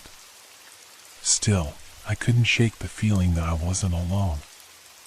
I stepped back toward the center of the room, my mind racing. I needed to get out of there. I needed to find Claire.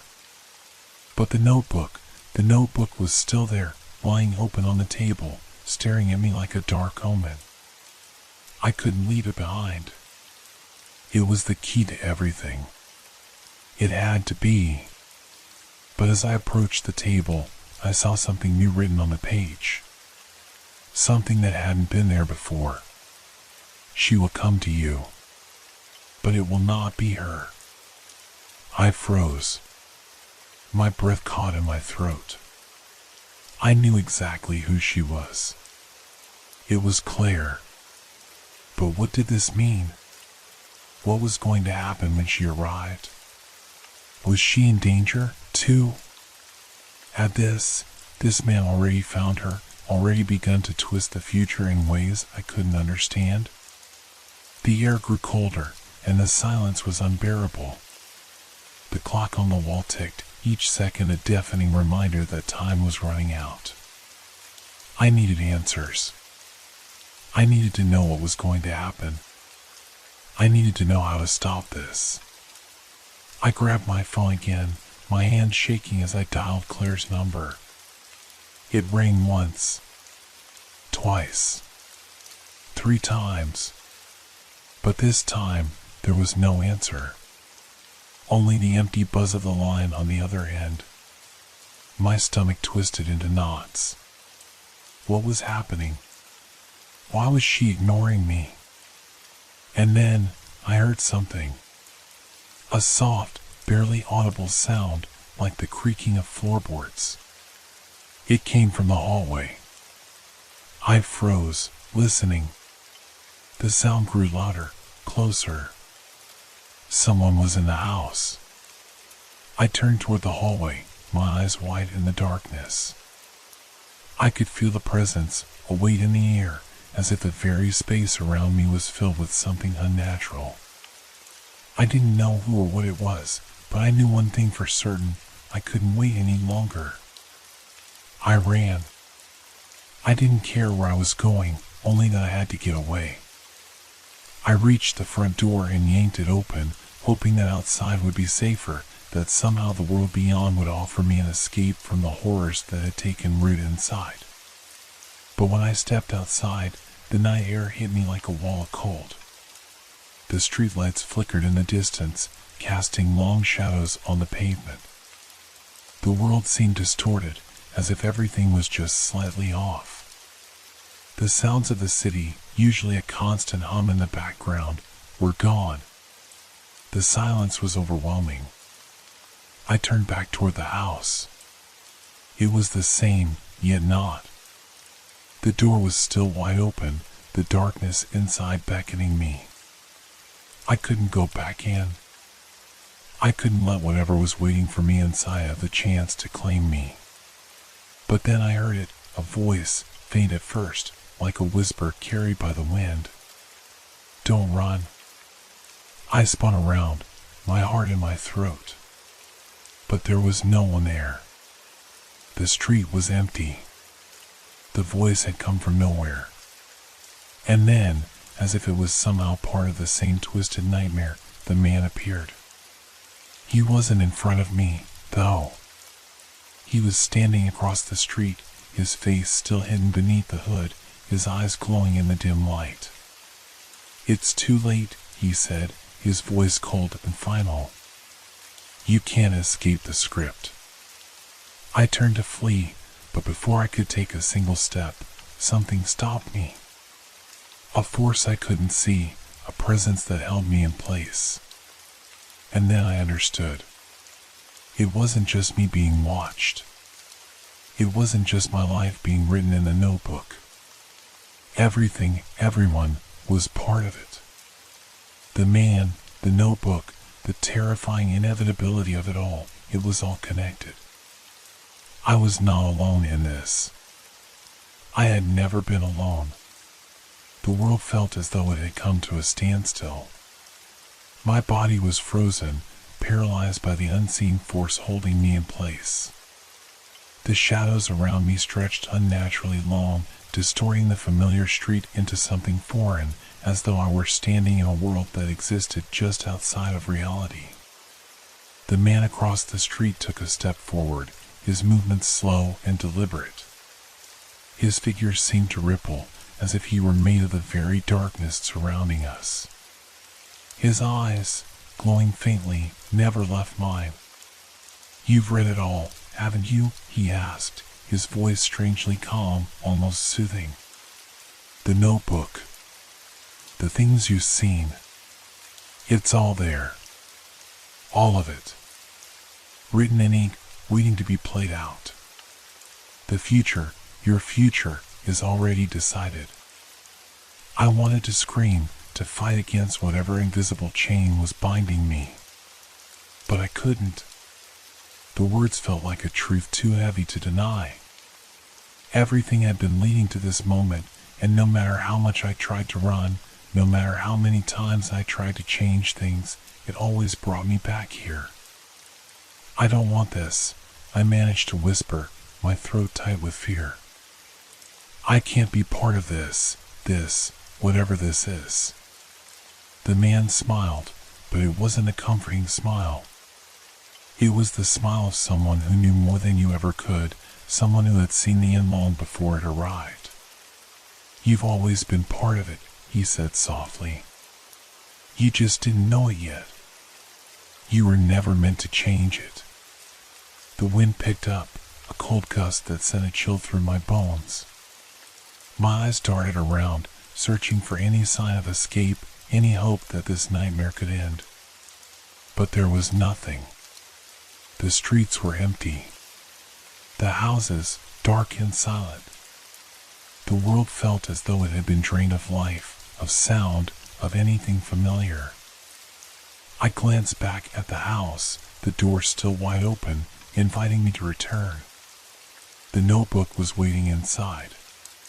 The answers, or whatever remained of them, were waiting for me. I knew I had to go back. But my feet wouldn't move. The man took another step closer, his face still obscured in shadow. "You can't outrun fate. The script has been written. All you have to do now is play your part." A sudden, sharp sound broke through the tension, the ringing of my phone. The noise was so jarring, so out of place in the suffocating silence, that I nearly jumped out of my skin. I fumbled for my phone in my pocket, nearly dropping it in my haste. When I finally saw the screen, my heart skipped a beat. It was Claire. Her name flashed across the screen, and I felt a wave of relief. But something inside me warned me that it was too late. I answered the call, holding my breath. "Hello?" I said, my voice shaking. There was a pause on the other end of the line, and then Claire's voice came through, soft, distant, as if she were speaking from another world. "It's all true," she whispered. "I don't know how, but I know it's real." "I saw it too." The man across the street laughed. It wasn't a normal laugh. It was deep, hollow, as though it came from the depths of something far older, far darker than anything I could understand. "She knows," he said, his voice almost gleeful. "You see? You're not alone. You never were." I felt the phone slip from my fingers, the words echoing in my mind. I had known, deep down, that this wasn't just about me. It wasn't just my life being twisted and turned, played with like a puppet on a string. This was bigger. It was always bigger. And now Claire was caught in it, too. The man started to move toward me, his figure becoming clearer in the dim light, the darkness around him shifting, swirling like smoke. "You're both part of the same story now," he said, his voice carrying a weight that seemed to bend the air around us. "You can't escape what's already been set in motion. There's no turning back." I tried to take a step back, but my legs wouldn't obey. I was trapped, caught in a moment that I couldn't escape, where every decision had already been made. My life had been written in that notebook, every twist, every turn, every horror. I thought of Claire again. Was she in danger, too? Could we both survive this? Or had the notebook already sealed our fates? The man was almost upon me now, his face still hidden beneath the hood. His voice was a soft, unsettling whisper as he spoke, each word a thread in the tangled web that had ensnared me. "It's too late for you to run. It's too late for both of you. The end is already here. And you," he stopped, his words hanging in the air like a final, chilling promise. "You are already lost." A sense of finality washed over me, the feeling of something irreversible, something unstoppable. And then, the world around me seemed to collapse in on itself. The light from the street lamps flickered and died. The man's shadow stretched toward me, consuming everything in its path. And in that moment, I understood. The script had been written long ago, and there was no way to change it. No way to escape. The end had arrived, and there was nothing left to do but wait for it to unfold.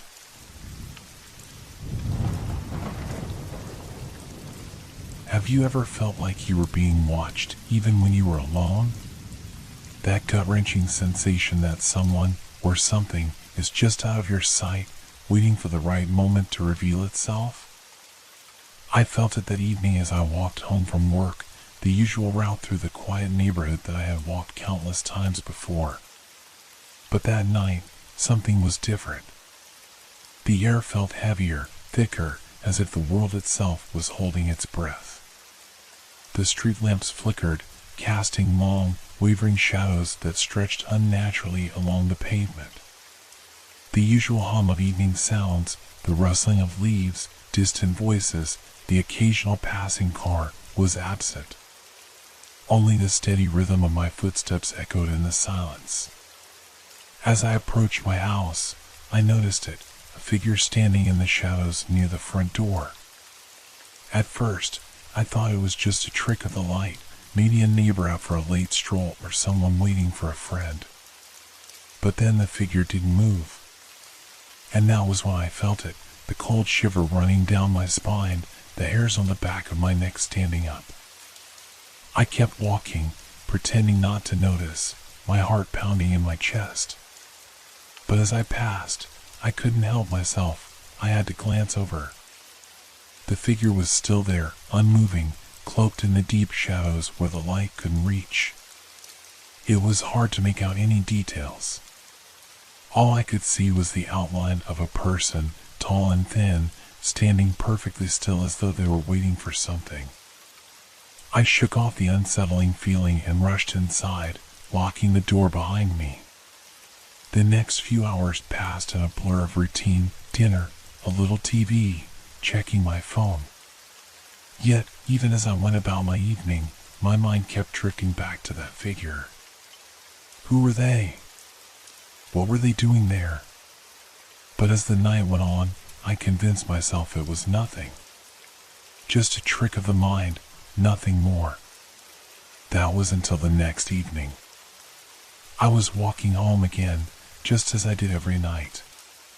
The moment I turned the corner and saw my house in the distance, the same feeling hit me. Something wasn't right.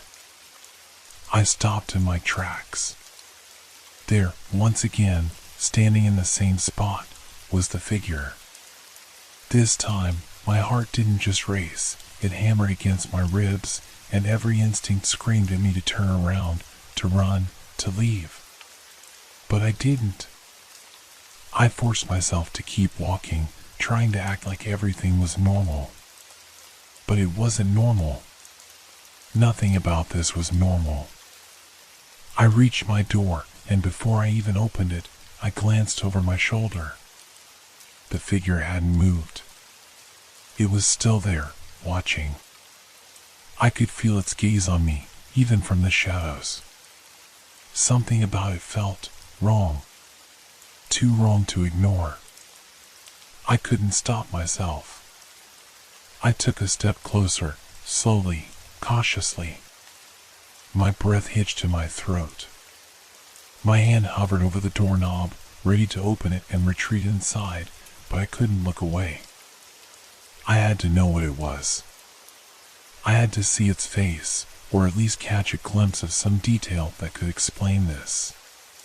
But just as I was about to take another step forward, the figure shifted.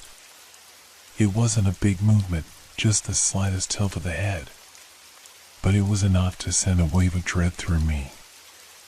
I felt as though it had been waiting for me to do exactly this, waiting for me to draw closer, waiting for something I couldn't comprehend. My mind raced, my body frozen in place. Then, as quickly as the movement had happened, it stopped. The figure was still, watching.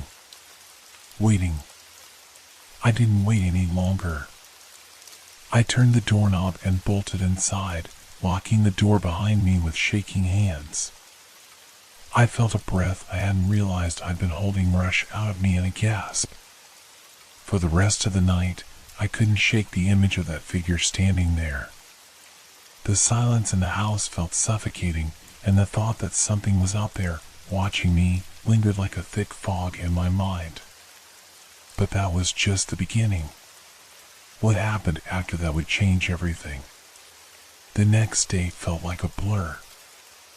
I went through my routine, tried to focus on work, but all I could think about was the figure. What was it? Why was it standing there, in the same place, night after night? I tried to convince myself it was just some strange coincidence, that maybe it was someone with a valid reason for being out there. Maybe they were waiting for someone. Or maybe they were simply lost in thought. But deep down, I knew it wasn't that simple. It was never that simple. That evening, as the sky darkened and the first stars began to twinkle in the sky, I walked home again. The familiar route, the quiet street, the uneasy silence that seemed to follow me, everything was the same, yet different. I was hyper-aware, expecting the figure to be there, lurking in the shadows just beyond the reach of the streetlight. And sure enough, as I turned the corner onto my street, I saw it again. The figure, standing motionless in the same spot. This time, something was different. I wasn't just nervous, I was terrified. My legs felt weak, like they were made of lead, and my pulse quickened. I knew I should keep walking, ignore it, but my body betrayed me. My feet moved toward the figure, as though drawn by an invisible force. With each step, the world seemed to close in around me. The air grew colder, heavier, and the distant hum of the neighborhood faded until there was nothing but the sound of my heartbeat in my ears. The figure didn't move. It just stood there, its shape barely visible in the deep shadow, as though it was made from the darkness itself. I wanted to look away, to run, but something inside me refused to turn my back on it. And then, something happened that I hadn't expected. The figure began to move, slowly, deliberately, like it was deciding whether to approach or to remain still. My breath caught in my throat. It was coming toward me. I stopped dead in my tracks. Every instinct screamed at me to run, to get away, but my legs wouldn't cooperate. I couldn't look away, couldn't tear my eyes from the shape as it moved closer, the faint rustling of fabric the only sound that broke the silence. When it was only a few feet away, it stopped. The air around me seemed to freeze. The streetlights flickered, casting brief, fractured shadows across the ground. The figure was now in full view, its face still hidden in the darkness of its hood, but I could feel its gaze, sharp, cold, and unsettling. And then it spoke. The voice was low, gravelly, almost like a whisper carried by the wind. "You shouldn't have come back." The words hit me like a slap to the face. My blood ran cold, and every muscle in my body screamed for me to turn and flee. But I couldn't move. I was frozen in place, unable to break free from its grip. "I don't know who you are," I stammered, "but I want you to leave." The figure tilted its head slightly, almost as if it was considering my words.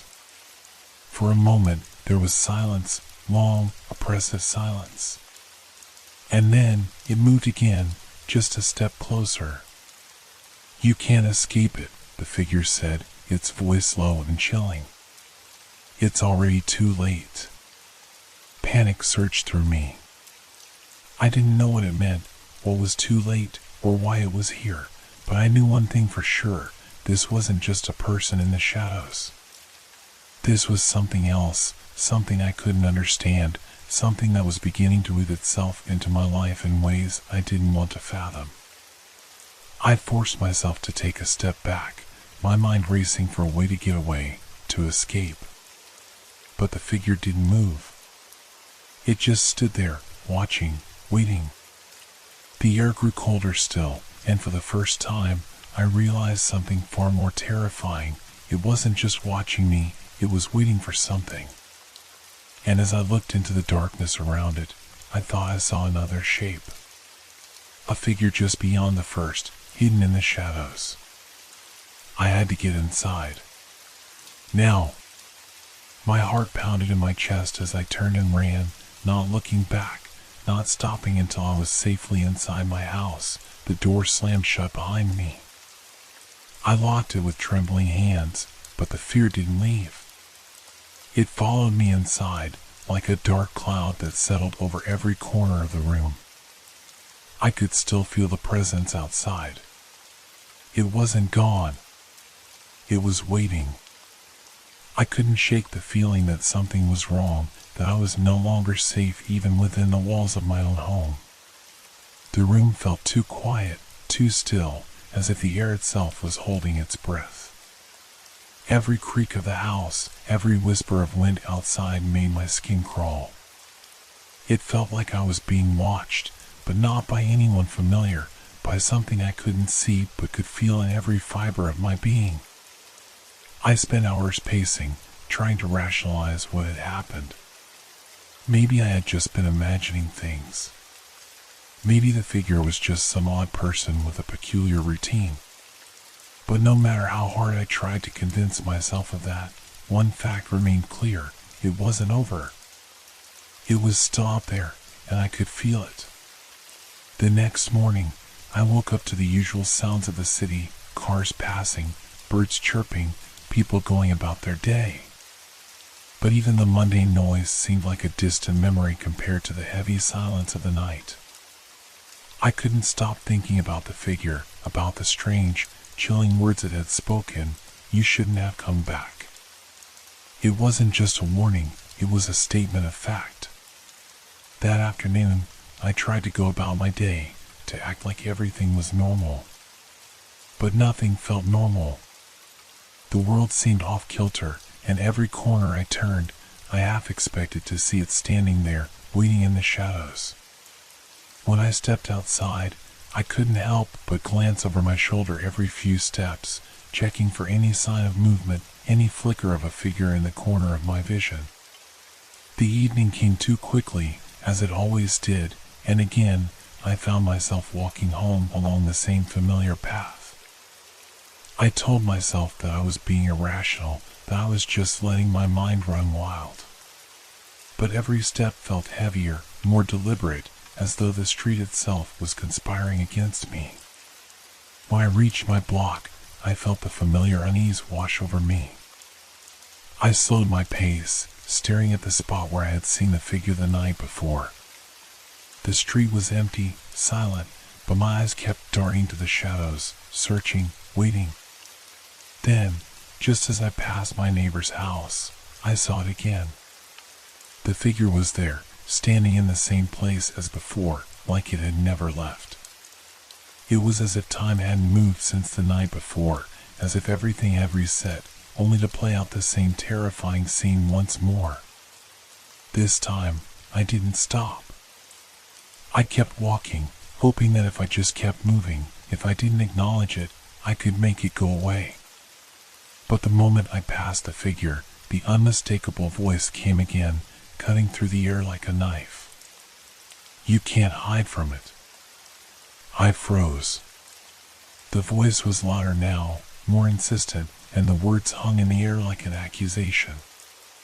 My heart skipped a beat. It knew. It knew I was there. I didn't look back. I couldn't. The fear was unbearable. My feet moved faster, the blood rushing in my ears as I hurried toward home. But as I reached my door, I saw something that stopped me cold. The shadow was moving. Not the figure, but something else, something that was coming from the corner of my yard, creeping toward me in the dark.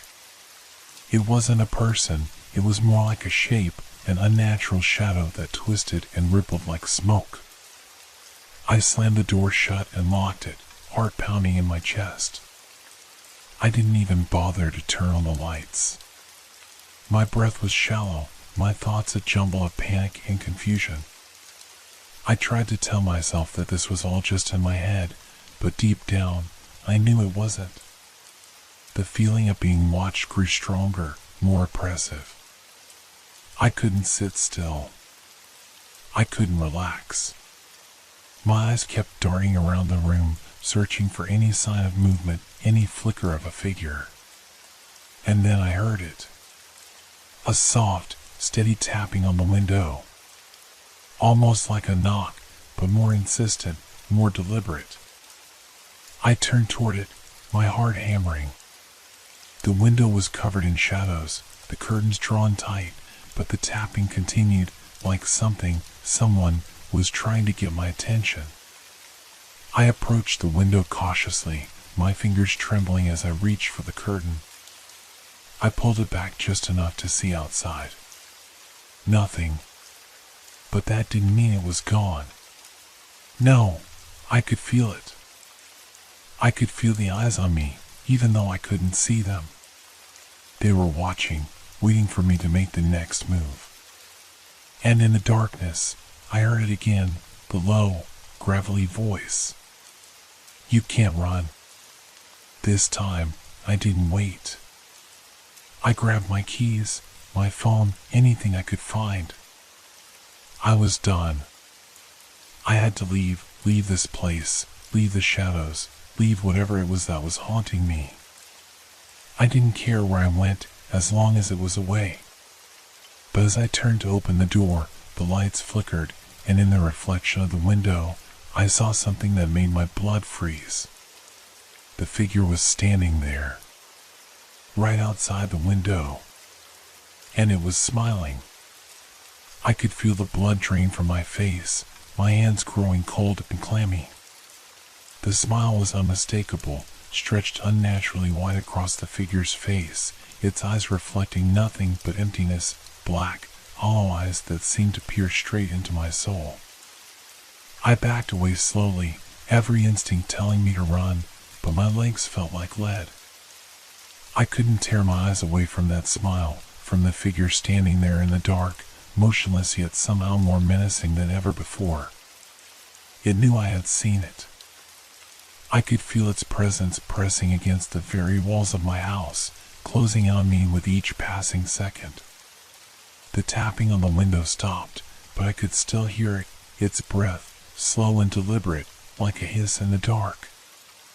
I didn't dare move closer, didn't dare get any closer to that window.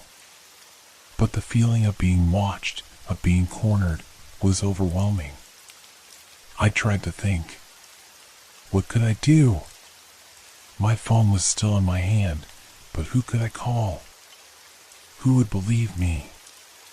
And even if someone did believe me, what good would it do? The figure hadn't moved, hadn't made a sound other than that breath, but somehow it was closer. I could feel its presence at the edges of the room, as though it were everywhere, suffocating the air. I reached for the door handle, then froze. The floor beneath my feet creaked, one single, agonizing squeak. I froze. My mind raced. Could it hear that? Was it moving closer? My pulse raced, my breath caught in my throat. I didn't dare to make another sound. Then, to my horror, I heard it, the creaking from the other side of the door, faint but unmistakable. Something, or someone, was slowly making its way inside. I needed to act. I couldn't stay here, couldn't let whatever that thing was get any closer. With my heart pounding in my chest, I turned and bolted for the back door, desperate to escape. But as I reached the door, something stopped me cold. The moment I touched the handle, I felt it, something icy, like fingers brushing against my arm, a chill that made my skin crawl. I whipped around, expecting to see the figure standing behind me, but there was nothing. Just the darkness. The silence. But then I heard it again.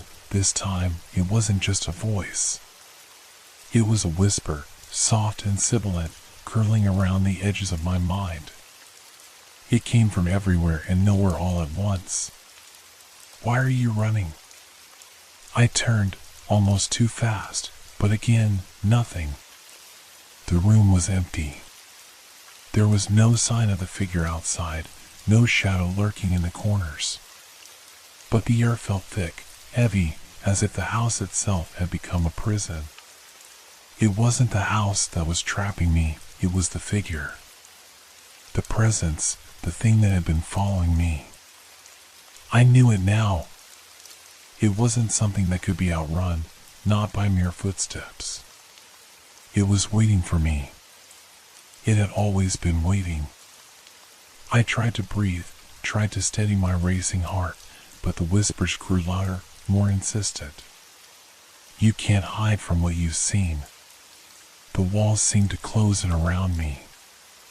I turned toward the living room, then the kitchen, but everywhere I looked, it felt the same, empty, silent, and yet suffocating with an unbearable weight. I felt like I was being swallowed whole. Then I remembered. The journal. The old, worn notebook I had found, the one that had described my every move, my every thought, before I even knew them myself. The one that spoke of events yet to happen. My hand shook as I fumbled through my bag, pulling out the journal and flipping it open. The last page I had read had been the one that made me run, the one that described the figure outside my door, the one with the smile. I quickly scanned the next page.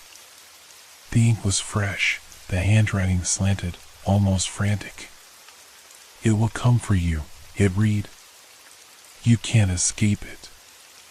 It is already inside.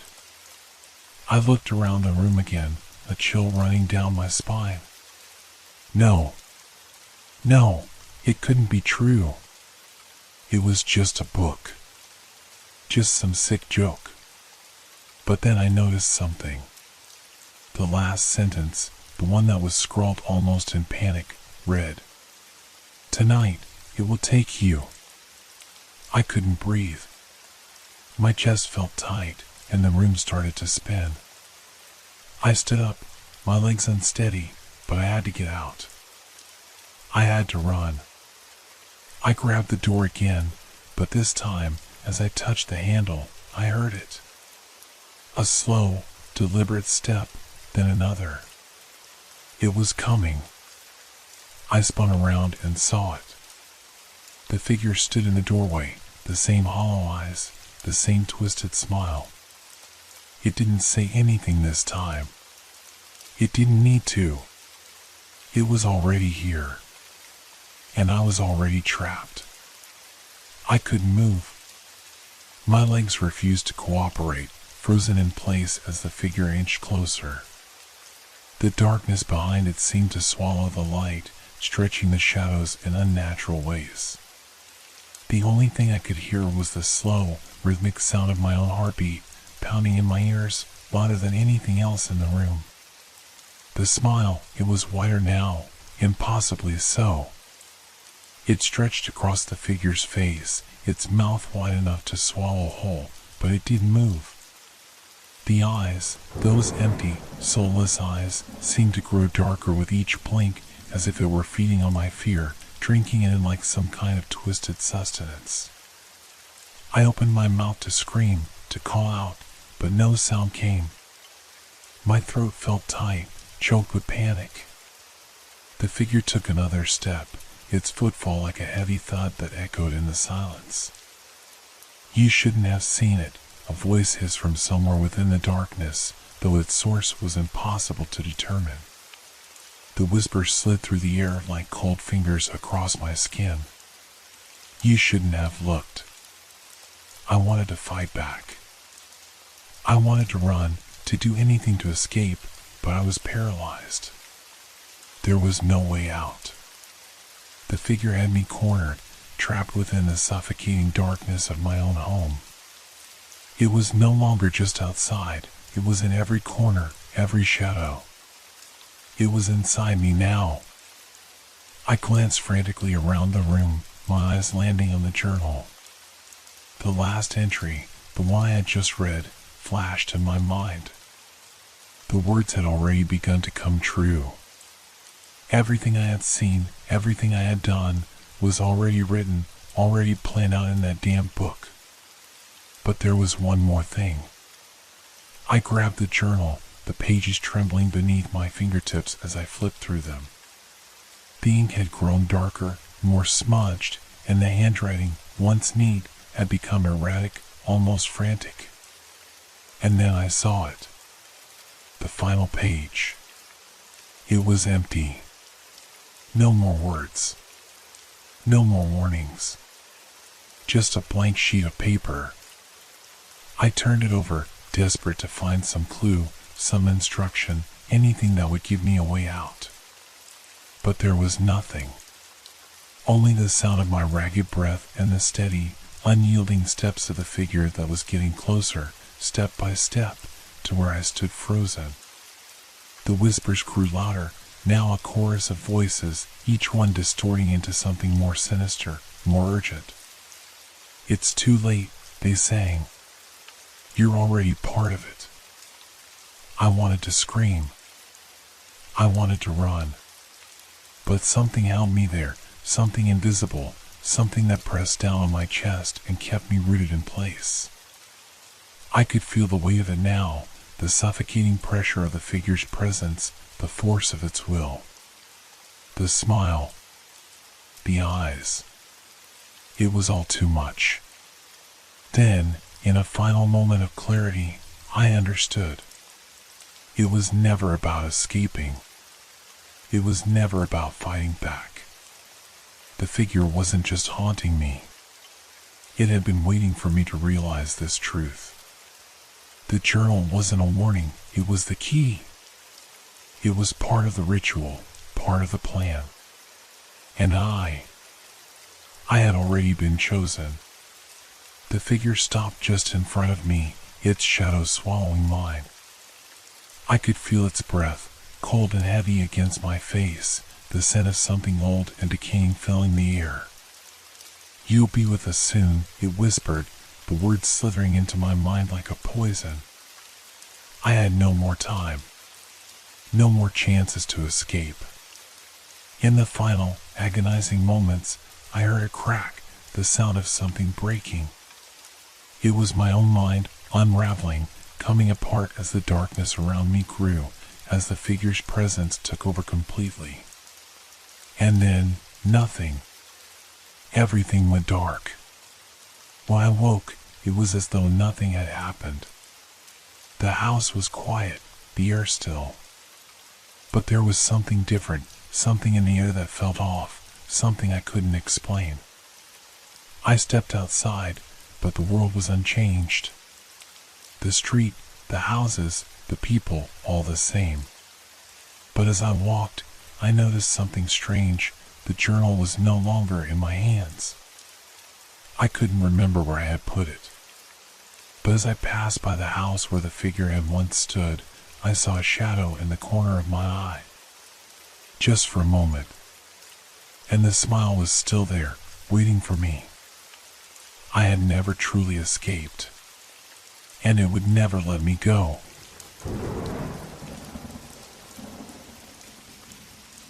Have you ever moved into a new place and felt like something just wasn't quite right? You know, that creeping sense that you're not entirely alone, even when you're sure you are? It started with something simple, a painting. I had just moved into my new apartment, a cozy 2-bedroom place on the second floor of an old building.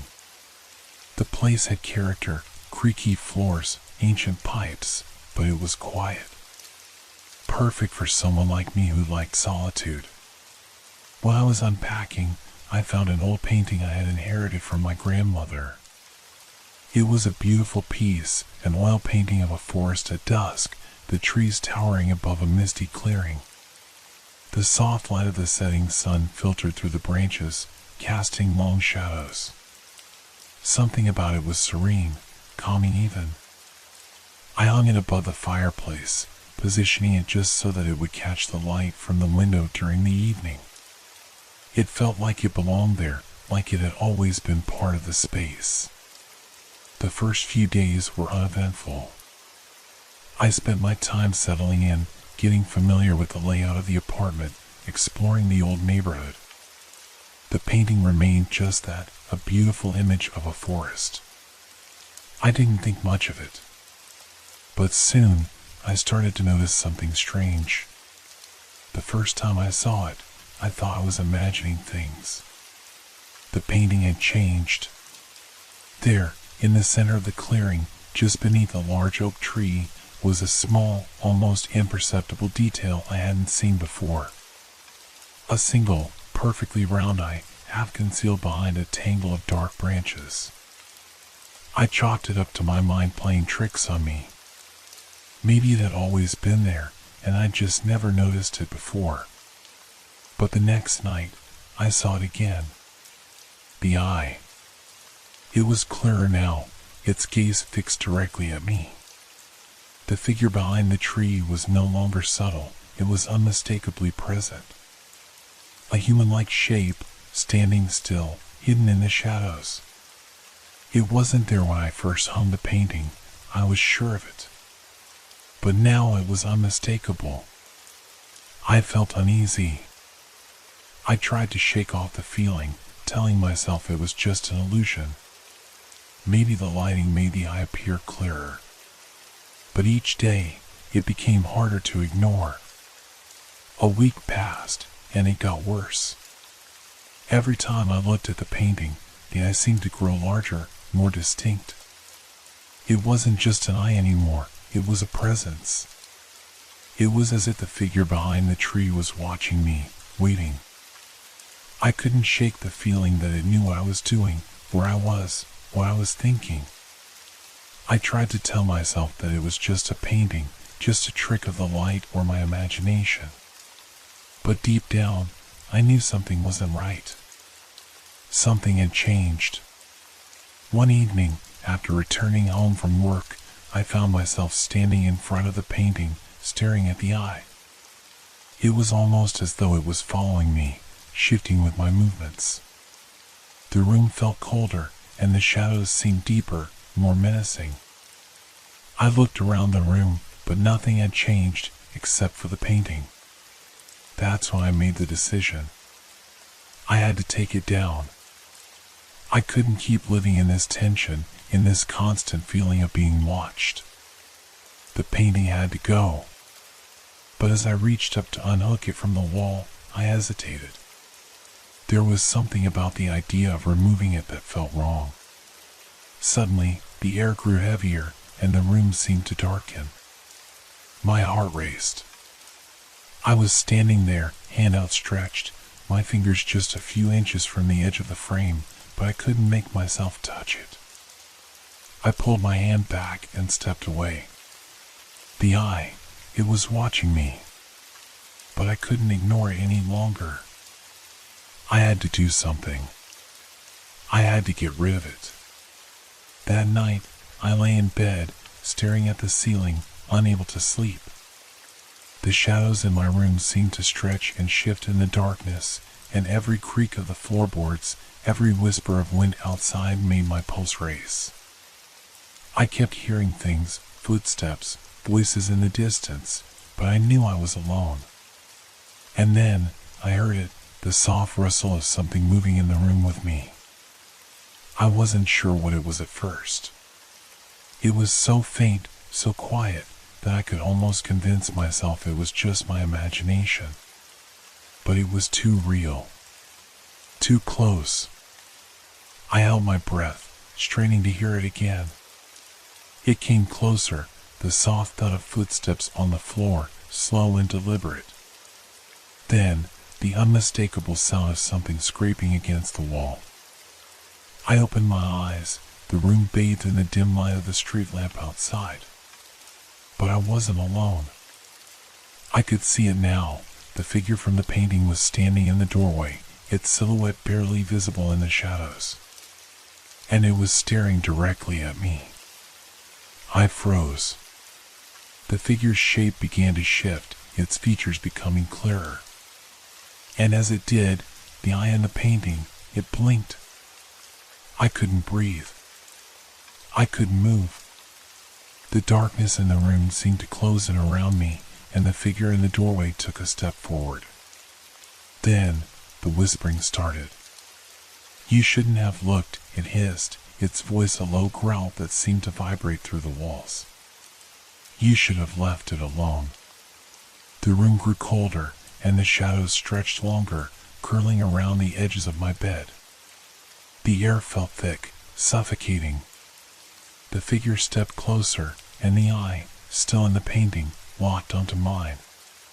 And I realized then, it wasn't the painting I had to worry about. It was the thing behind it. And it was waiting for me to make the next move. I don't know how long I stayed frozen there, in the suffocating darkness of my room. Time seemed to stretch and warp, every second feeling like an eternity. The figure in the doorway didn't move, but I could feel its presence, its gaze pressing down on me like an invisible weight. My breath came in shallow, rapid gasps. I tried to scream, but the sound caught in my throat, lodged there like a stone.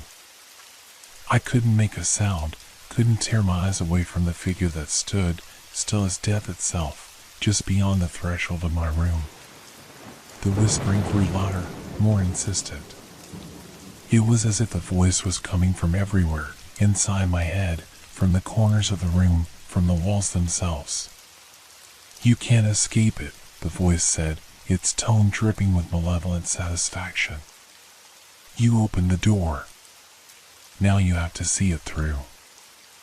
I wanted to run, to hide, to do anything to escape the suffocating weight of its presence. But my body wouldn't move. I was paralyzed. My mind screamed for me to act, but all I could do was stare at the figure, whose features were becoming more and more defined. The shadows that had once been vague and shifting now seemed solid, like a living, breathing thing, drawing closer with every passing moment. The figure stepped into the room, its form becoming clearer with each slow, deliberate movement. Its outline was dark and indistinct at first, but as it approached, its shape began to solidify. It wasn't human, I realized. The figure was something else, something far older, far darker. Its limbs were elongated, twisted in unnatural angles, and its face, if it could even be called a face, was a grotesque mockery of human features. And the eye that had first appeared in the painting. It was the only part of the figure that seemed to remain unchanged. It glowed now, an unblinking orb of malevolent light, fixed firmly on me. I could feel it watching me, its gaze penetrating into the very core of my being, stripping away my defenses. The whispers grew louder, more urgent, like an incantation, a summons I couldn't escape. "You open the door," it whispered again, this time closer, right next to my ear. "Now, you will never be free of it." I finally managed to move, jerking back as if the air had turned to fire. My body felt heavy, sluggish, like I was wading through water. But when I tried to run, my legs wouldn't obey me. I stumbled, my feet tangling in the blankets, and fell to the floor with a dull thud. The figure was standing over me now, its presence suffocating. Its gaze bore down on me, and I felt the crushing weight of its stare, the pull of its will. My head spun. I couldn't think straight. My mind was filled with the sound of that horrible, insistent whispering, drowning out all other thoughts. Desperation surged within me. I had to escape. I had to get out of that room, away from that thing. With every ounce of strength I had left, I pushed myself to my feet. My knees buckled beneath me, but I forced myself to stand. I stumbled toward the door, toward the hallway, but I couldn't get away.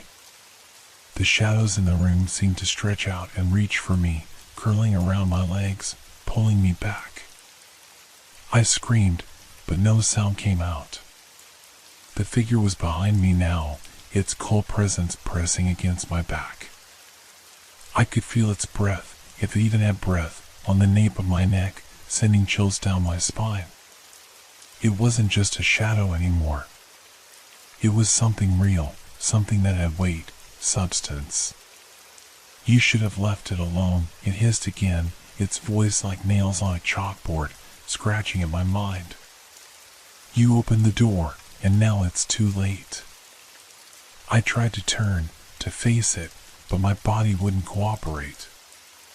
I was caught, trapped in the web of its malevolent presence, unable to break free. And then, the painting. I remembered the painting. In that moment, I knew what I had to do. I had to destroy it. The thought came to me like a revelation, a final, desperate hope. I had to get rid of the painting. If I could destroy it, maybe, just maybe, the thing behind it would disappear. The figure in the room, the whispering, the eye that never blinked, they would vanish if I could destroy the source. With trembling hands, I forced myself to move. I turned, stumbling towards the wall where the painting hung. My heart raced, my mind a haze of fear and urgency. I reached for the frame, my fingers grazing its cold edges, and yanked it from the wall. The room seemed to tremble. The shadows deepened, and the figure let out a sound, something between a growl and a scream that made my blood run cold. But I didn't stop. I lifted the painting over my head, ready to hurl it to the floor, to tear it apart. Just as I was about to bring it down, I saw it. The eye. It was gone. The painting was empty.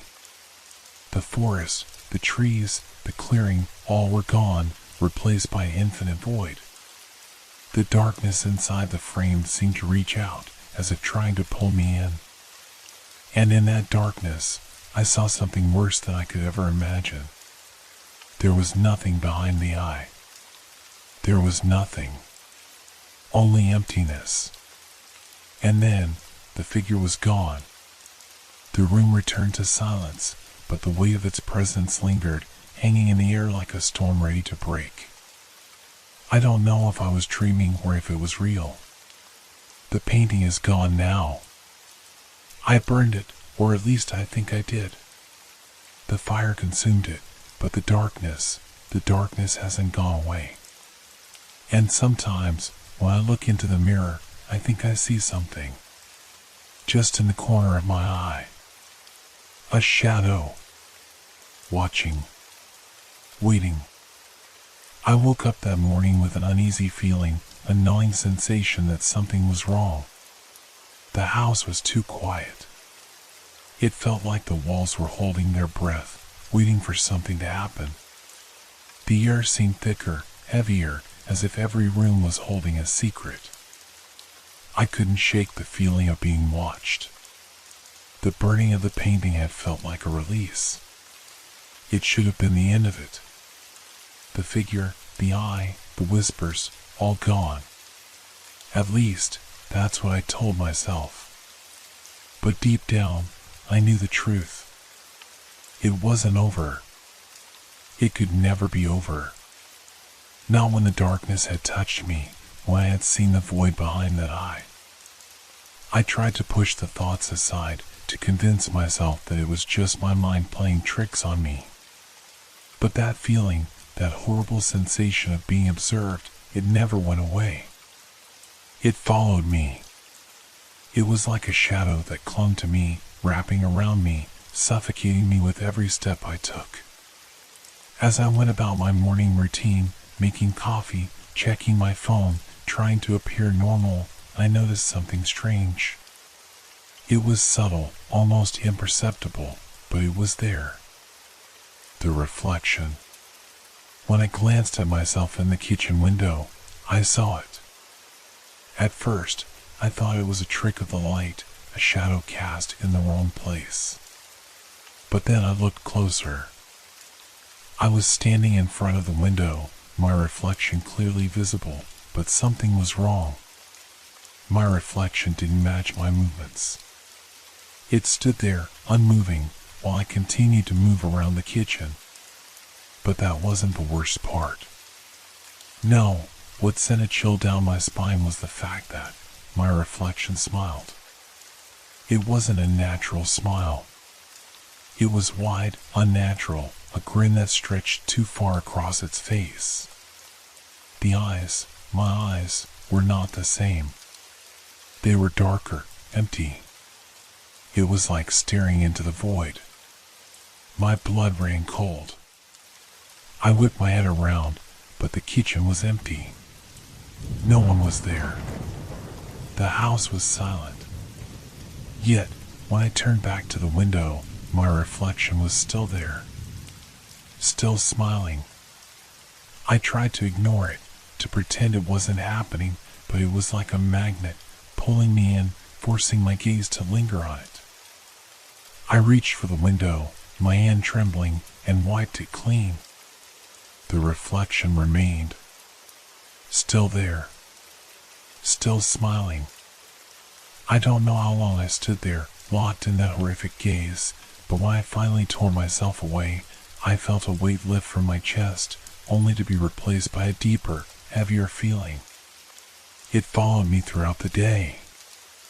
Everywhere I went, it was there, just out of reach, in the corner of my vision.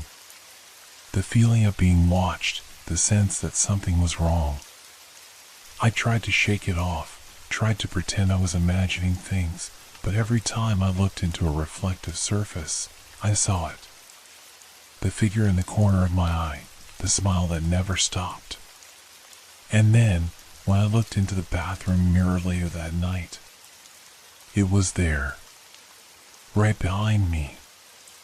I could feel it before I even turned around. That cold, suffocating presence.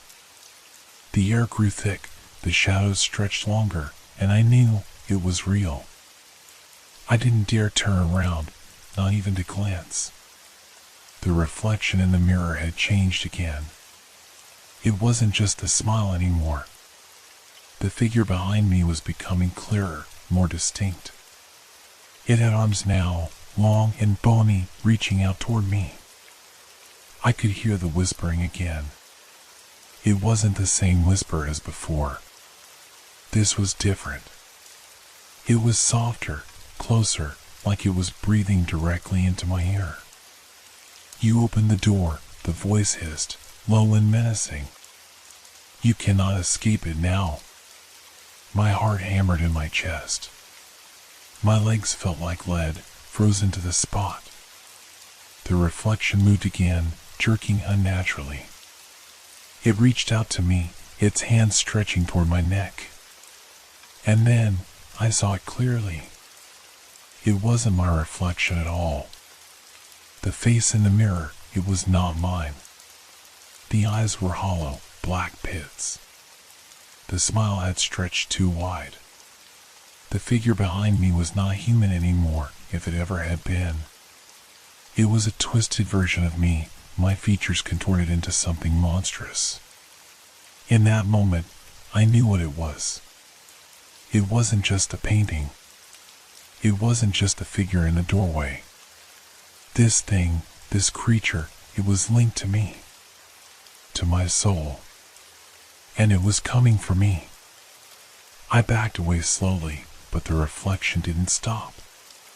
It was still there, smiling, its bony fingers just inches from my skin. I tried to leave, to run, but I couldn't move. My legs wouldn't obey me. My breath came in ragged gasps. The shadows grew deeper, swallowing everything around me. And then, as if to confirm everything I feared, I heard the sound. A low, guttural growl. It came from behind me. I didn't dare look back. I had to escape. I had to get away from the mirrors, from the reflection, from the thing that had been following me since the moment I opened that cursed door. But no matter where I went, it followed. It's still here. I can feel it, just behind me, waiting. And I know now, it will never stop. Not until it has me. I couldn't escape it. No matter how many doors I slammed behind me, no matter how many rooms I locked myself in, it was always there, waiting. The house, once a quiet refuge, had turned into a labyrinth of shadows, each corner concealing something that shouldn't be. I thought I could outrun it, that I could keep the door locked, keep the mirrors covered, but the presence, the thing that had been watching me, had grown stronger, more persistent. It no longer just lingered in reflections, it was in the air now. The walls seemed to breathe with it. The floors creaked with its movements, every sound felt wrong. I had stopped looking into mirrors. The bathroom mirror, the hallway mirror, the one in the living room, I'd covered them all with towels, bed sheets, anything I could find to block their gaze. But it didn't help. It was always in the corner of my eye, moving just out of sight, like something that was never quite there, but always there. The house felt like a prison. And then came the knocking. At first, it was faint, like a distant tapping. Soft, almost like the wind against a window. But the more I tried to ignore it, the louder it grew. The knocking became rhythmic, like it had a pattern, like someone, or something, was tapping on the walls, waiting for me to respond. It wasn't just on the walls anymore either. I began to hear it on the floorboards, on the ceiling, even on the windows. The sound was everywhere, closing in on me. The more I tried to block it out, the more persistent it became. That night, the knocking was louder than ever before. It shook the walls, rattled the windows, and echoed through the halls, relentless. I curled up in bed, clutching the blankets to my chest, my heart pounding in my ears.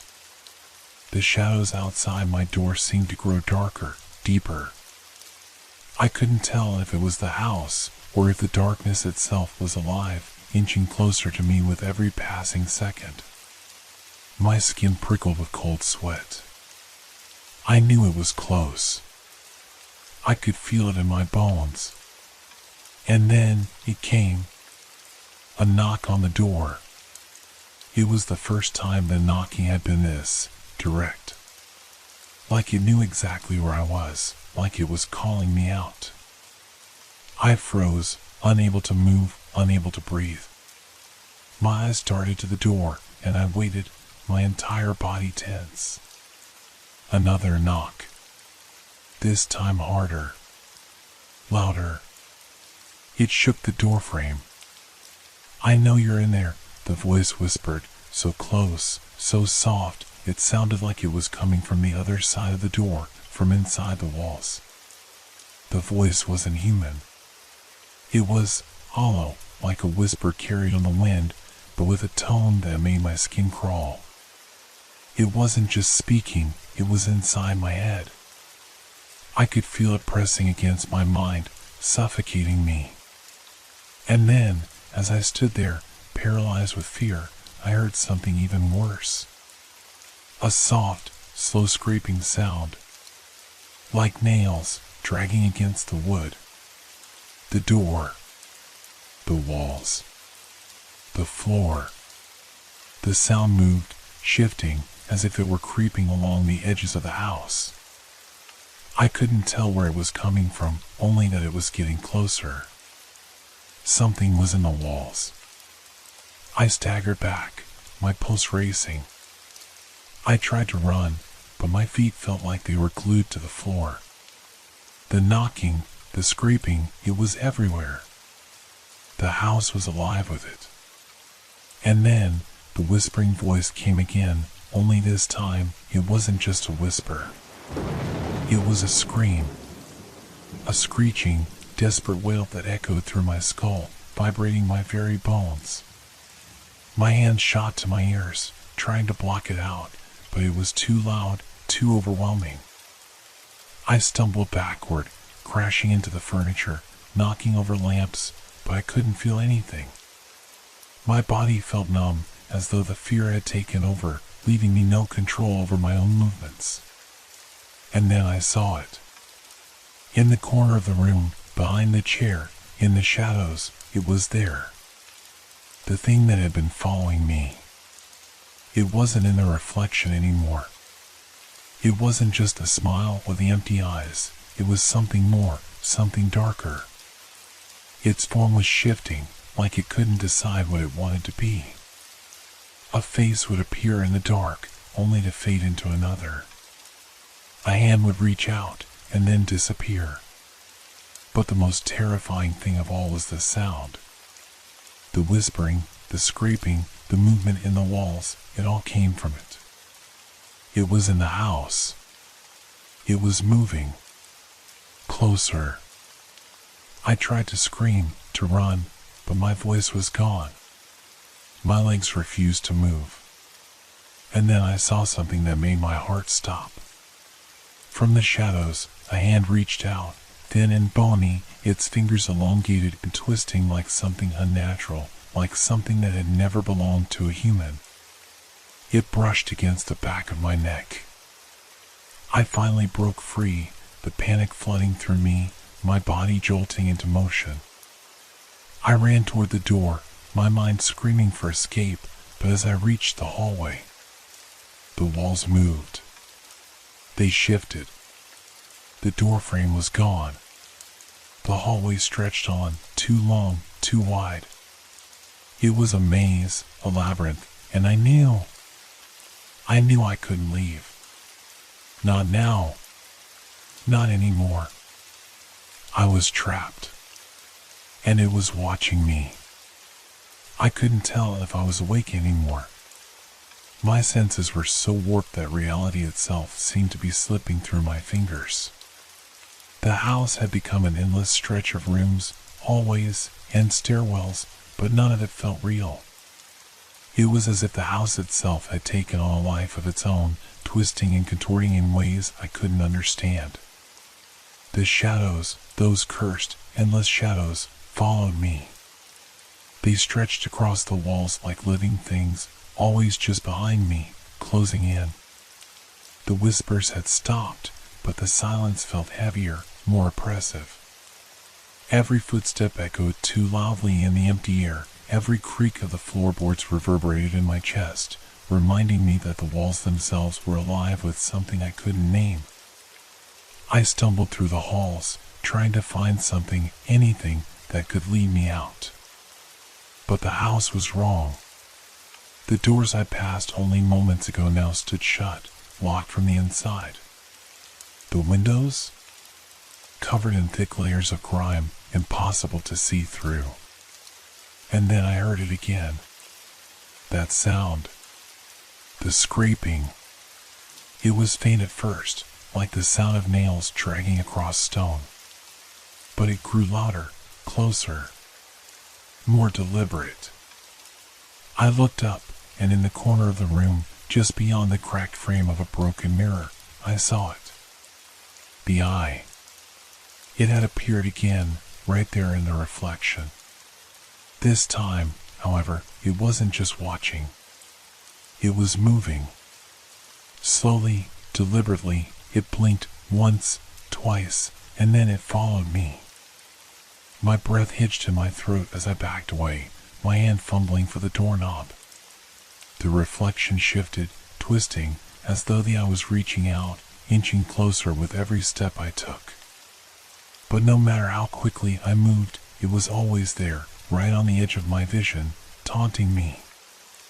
I couldn't breathe. My chest felt tight, like something was pressing on my lungs. The shadows in the room seemed to warp around me, and I realized with a chill that they weren't shadows at all. They were figures, shapes slowly forming out of the darkness. One by one, they began to emerge, their features twisted, their faces indistinct, their bodies an indistinguishable blur of shifting blackness. I ran. My feet pounded against the floor, but every turn, every corner, seemed to bring me closer to it. I could feel its presence, thick and suffocating. The air around me seemed to vibrate with something ancient and evil. Something that didn't belong to this world. And then, the sound stopped. Everything froze. I dared to glance behind me, and that was when I saw it, the one thing I had been trying to avoid. It was standing there, right in the doorway. The shadow I had been running from, its outline barely visible in the dim light, but the feeling of dread it radiated was overwhelming. It wasn't a person. It wasn't a creature. It was something far worse. Something ancient. And it was watching me. I stood frozen, too afraid to move, too afraid to even breathe. The eyes of the creature, no, the thing, stared back at me, and it was then that I realized something horrifying. The creature was wearing a face. It wasn't just any face. It was my face. The reflection in the mirror had been me all along, and that thing, it was wearing my skin, my face. I realized with a sickening lurch in my stomach that the painting, the one I had hung on the wall, it had been a part of this. The thing in the painting had been me. It had always been me. I couldn't breathe. My vision blurred.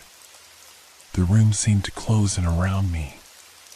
The walls, the ceiling, the floor, all of it was shifting, morphing into something incomprehensible, as though the house was no longer a house, but a living nightmare. I tried to scream, but my mouth refused to obey. And then I felt it. A cold, clammy hand resting on my shoulder. A whisper, so close, I could feel the breath in my ear. It's time to join us. I spun around, heart hammering in my chest, but there was no one there. No one. Just a dark figure, standing motionless in the corner. The air felt thick, suffocating, like I couldn't escape the nightmare that had become my life. And then the painting, it moved.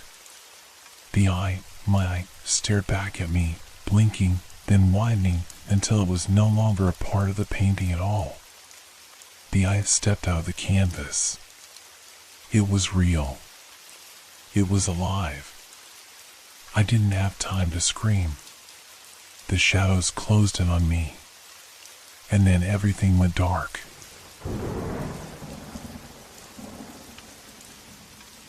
It was well past midnight when the phone rang. At first, I thought it was just my mind playing tricks on me, the ringing blending in with the silence of the night. But then it came again, sharp, insistent. The kind of call you don't ignore, no matter how late or strange the hour.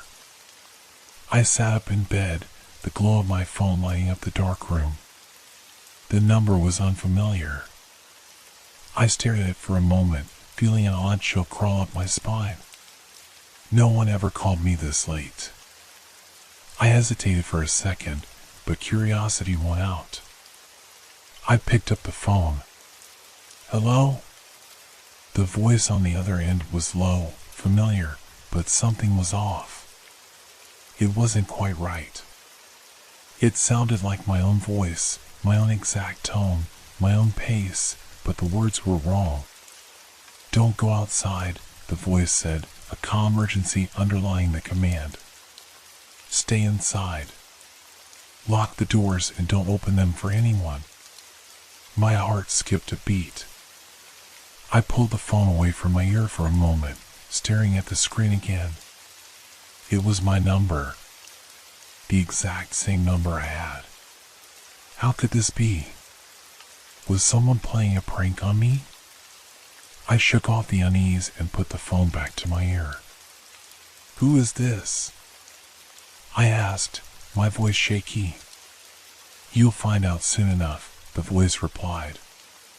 Don't leave the house. The call ended abruptly, and I sat there in the dark, the screen of my phone still glowing. I felt the pulse of panic rise in my chest.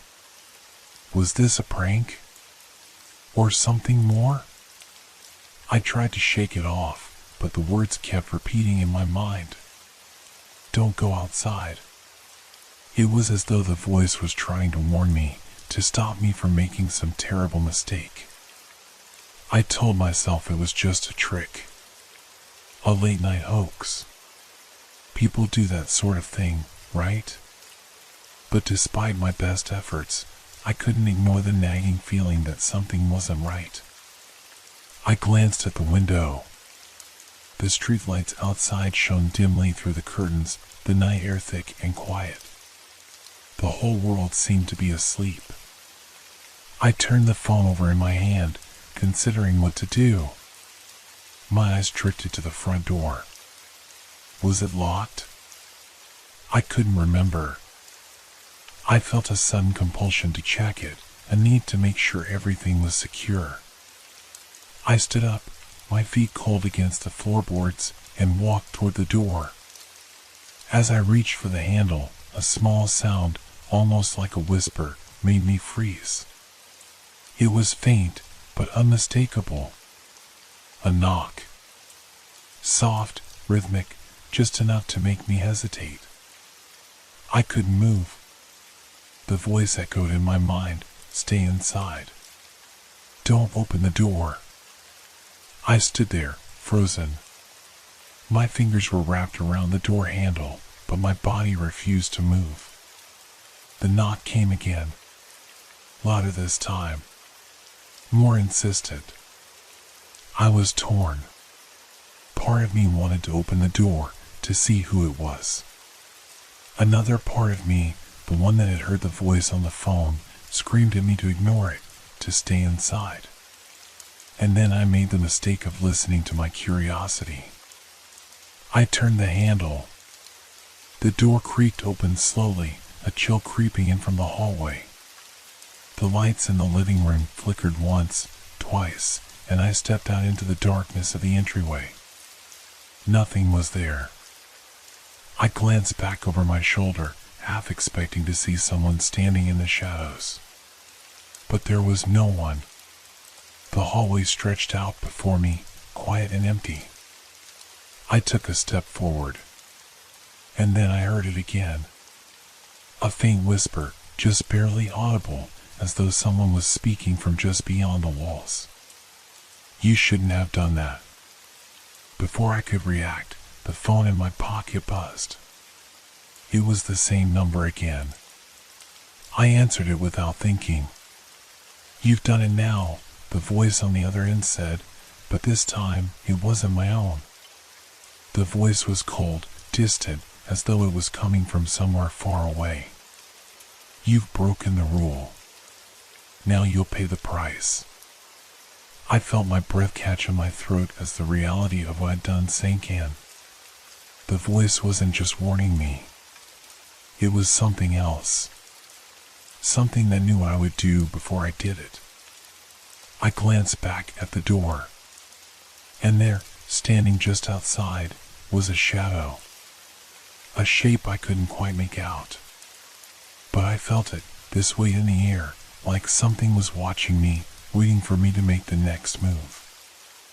I knew I had made a terrible mistake. I slammed the door shut behind me, my heart racing in my chest. The sound of the phone call lingered in my ears, that final warning echoing in my mind, "You've broken the rule. Now you'll pay the price." I felt a cold sweat run down my spine. My hands trembled as I reached for the door lock, twisting it with frantic force. The click of the deadbolt was supposed to bring some comfort, but it only made me feel more isolated, more trapped. I rushed back to the living room, my eyes scanning the dark corners of the apartment, but the shadows remained still, unchanging. The silence in the air felt oppressive. The phone's buzzing in my pocket was the only sound, but I couldn't bring myself to answer it again. I had just been outside. I had broken the rule. I was certain now that this wasn't some prank or coincidence. It was something much darker. Something that was aware of my every move. I paced the room, trying to steady my breathing. What was happening? Who or what was on the other end of that phone? How did they know what I was going to do before I did it? I glanced around the apartment. Everything was in its place. The furniture, the kitchen utensils, the window blinds, nothing seemed out of the ordinary. But then my gaze lingered on the hallway where I'd just been, and a new thought crossed my mind. The knock. The whisper. I hadn't imagined it. I was sure of it. I picked up my phone, my hands unsteady, and stared at the screen. The same number was calling again. I had no choice but to answer. "What do you want from me?" I asked, my voice almost a whisper. I wasn't sure I even wanted to hear the answer. "You didn't listen," the voice replied, but it was no longer just my own. It was distorted, garbled, as though it was coming through static. "Now the consequences have started." I felt my breath catch in my throat. My eyes darted around the apartment, but everything was still. Nothing moved. What consequences? I demanded, trying to sound braver than I felt. "Come and see." The line went dead. I stood there in silence for a moment, the weight of the words sinking in. I didn't know what to do. Part of me wanted to stay inside, lock every door and window, and never leave again. But another part, the part that felt a strange pull toward the unknown, wanted to find out what was really going on. I was torn, paralyzed by the unknown. But curiosity got the better of me. I grabbed my coat and walked to the door, pausing before I touched the handle. My heart pounded in my chest as I opened the door just a crack. The hallway was empty. No shadow. No figure lurking in the dark. But something felt wrong. The air felt heavier, colder, as though the entire apartment had taken on a different atmosphere. I stepped out cautiously, listening intently. The only sound was the faint hum of the refrigerator in the kitchen, but I could feel something watching me. I walked down the hallway, my footsteps muffled against the carpet. As I passed each door, I felt the strange sensation that something was just behind it, waiting. When I reached the end of the hall, I noticed something that hadn't been there before, a crack in the wall. Small at first, but growing larger with every second. My eyes widened as I reached for it, my fingers trembling. I was afraid to touch it, but at the same time, I couldn't resist. I gently pressed my hand against the wall. As soon as I did, the crack widened and a strange, cold draft seeped through. The air smelled faintly of damp earth. My pulse quickened. I could hear something soft, like a distant murmur, coming from the other side of the crack. Something, or someone. "Hello?" I called out, my voice weak and unsure. No response. The murmur grew louder, almost imperceptible at first, but then clear enough for me to understand. It wasn't a voice. It was something else, something that scraped against my mind. "Why did you go outside?" it whispered. "Why didn't you listen?" I pulled my hand away from the wall, stumbling back in fear. My head spun. I couldn't process what was happening. The whisper wasn't from the phone anymore. It was here, right in front of me, coming from within the very walls of my apartment. The lights flickered above, casting long, unnatural shadows across the hallway. I tried to back away, but the hallway seemed to stretch endlessly, as though I could never reach the safety of the living room. My breathing became shallow, faster. The walls seemed to pulse, and then I heard it, the unmistakable sound of footsteps, slow, deliberate, approaching me from the end of the hallway. I spun around, my heart hammering in my chest, but no one was there. I was alone. Or so I thought. The phone buzzed again, and I grabbed it, desperate to find some sense of reality in the chaos. It was the same number. And the voice was there again, distorted but clear. "You shouldn't have opened the door." The lights flickered once more, plunging the apartment into darkness. And then I heard it, something far worse than anything I had imagined. A deep, guttural voice, not my own, but coming from somewhere inside the walls. "Now you're mine." The phone went dead. I was no longer alone. The apartment felt smaller now. The air thick with a tension I couldn't shake, the walls pressing in around me. I stood there in the dark, my hand shaking as I clutched the phone in my palm. The silence after the call was suffocating, almost too much to bear. But it wasn't just silence, I could feel it. Something unseen, something that didn't belong. I tried to make sense of what had just happened. Was I losing my mind? Was this some kind of elaborate prank? The voice on the phone, my own voice, sounded too real, too familiar to be fake. And the words it spoke, the way it seemed to know exactly what I'd done. No, I couldn't dismiss it as a coincidence. There was something more, something far worse. I stumbled towards the kitchen, desperate for some form of normalcy. The dim light from the refrigerator illuminated the room, but it did little to comfort me. My reflection in the window above the sink was distorted, a shadowed figure standing just behind me, almost too still, too quiet.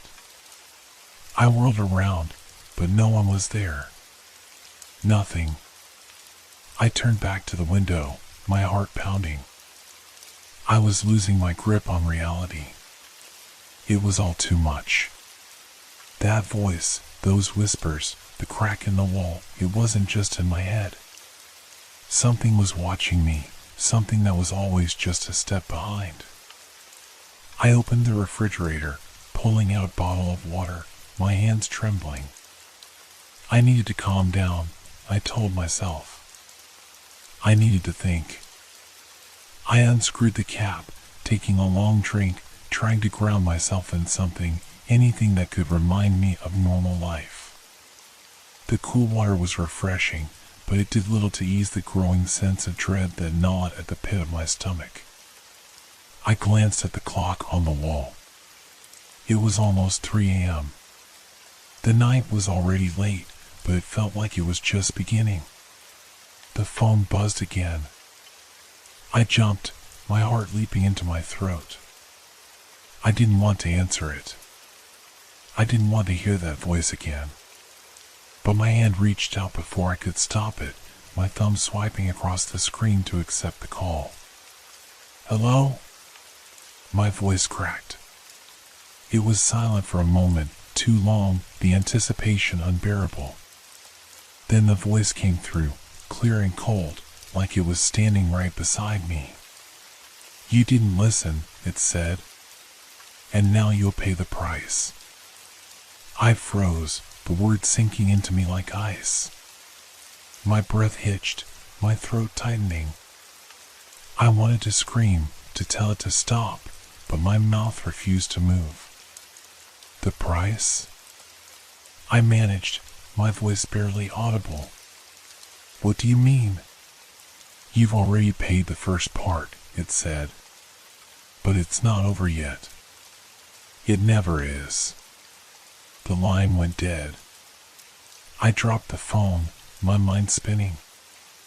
I wasn't imagining this. This was real. The whispers, the voice, the strange presence in the walls, it was all connected. But how? Why me? I rushed to the hallway, checking every corner of the apartment, looking for any sign of movement, any shift in the air. But everything remained the same. The silence was oppressive, the stillness too unnatural. I turned down the hallway and stopped at the door to the bathroom. I hadn't been in there since I moved in. I didn't want to go, but something, some force, was pulling me toward it. The door was cracked open, just slightly, but enough for me to hear something faint inside. A soft rustling noise, like paper moving. My heart hammered as I pushed the door open, the hinges creaking in the silence. What I saw made my blood run cold. The mirror above the sink was cracked, long jagged lines stretching across the glass. But that wasn't what caught my attention. It was the reflection. It wasn't me. A figure stood in the mirror, standing just behind me, its features hidden by the shadows. It wasn't human, at least not entirely. Its outline was indistinct, like smoke swirling in the dark. But the eyes, those eyes were unmistakable. They were mine. I stumbled back, gasping for breath, but the figure in the mirror didn't move. It just watched me, its eyes locked onto mine, as if it was waiting for something. I backed away, slamming the bathroom door shut behind me. My mind raced, my thoughts fragmented, but one thing was clear, whatever this thing was, it was tied to me. To my phone calls. To the warning. And now it was in my apartment, watching me. I ran to the living room, my mind reeling with panic. I had to get out. I had to leave before whatever this was, whatever was haunting me, closed in. I grabbed my coat, my shoes, and bolted for the door. But as I reached for the handle, I hesitated. The warning. You've broken the rule. My hand shook as I touched the door. I couldn't just leave. It would follow me. Wherever I went, it would be there. I took a step back, my mind racing. I was trapped, no matter what I did. This thing, this presence, wasn't going to let me go. It was here. And it was waiting. Then I heard it again, faint at first, but growing louder with every passing second. The sound of footsteps. Slow. Methodical. Deliberate. Not from the hallway, but from inside the apartment. The phone buzzed again. I didn't pick it up. And the footsteps came closer. I stood frozen, my breath caught in my throat. The footsteps grew louder, closer, each one punctuating the growing dread that pulsed through me like a heartbeat. My chest tightened as I tried to make sense of what was happening. It wasn't real. It couldn't be. But the sound didn't stop. Step after step, it echoed through the apartment, and I could feel the floor beneath me vibrating ever so slightly with each movement. I had to leave. I had to move. I had to. Suddenly, the phone rang again. My eyes snapped to it on the table. I didn't want to answer it. I didn't even want to look at it. But I knew I had no choice. My hand shook as I reached out and answered the call. "Hello?" I whispered, my voice barely a breath. The line crackled for a moment before a voice I had come to dread filled the air. "You thought you could escape," it said, cold and detached, just like before. I couldn't speak. My heart raced in my chest as I stood in place, paralyzed, waiting for it to continue. "You didn't listen," the voice continued. "And now you're in danger. You were warned. But now, there is no escape." I wanted to scream, to shout at the phone, to demand an explanation. But the words stuck in my throat. "What do you want from me?"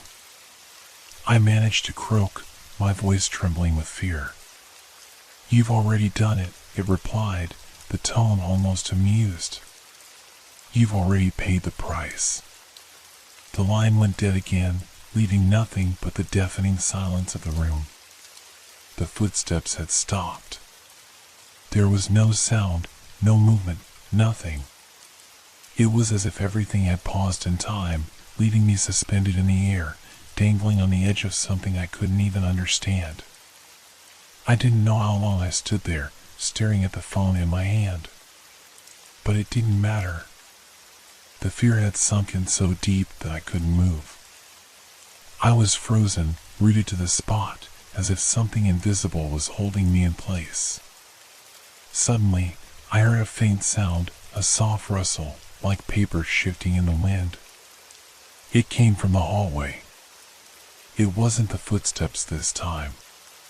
No, it was worse. It was a low, rasping sound, like something scraping against the walls. I wasn't sure if I was imagining it, but I didn't dare look. I couldn't. I could feel it now, the presence, the weight of it in the air, just behind me, watching, waiting. Without thinking, I turned and ran for the door. My heart pounded in my chest as I rushed toward the exit.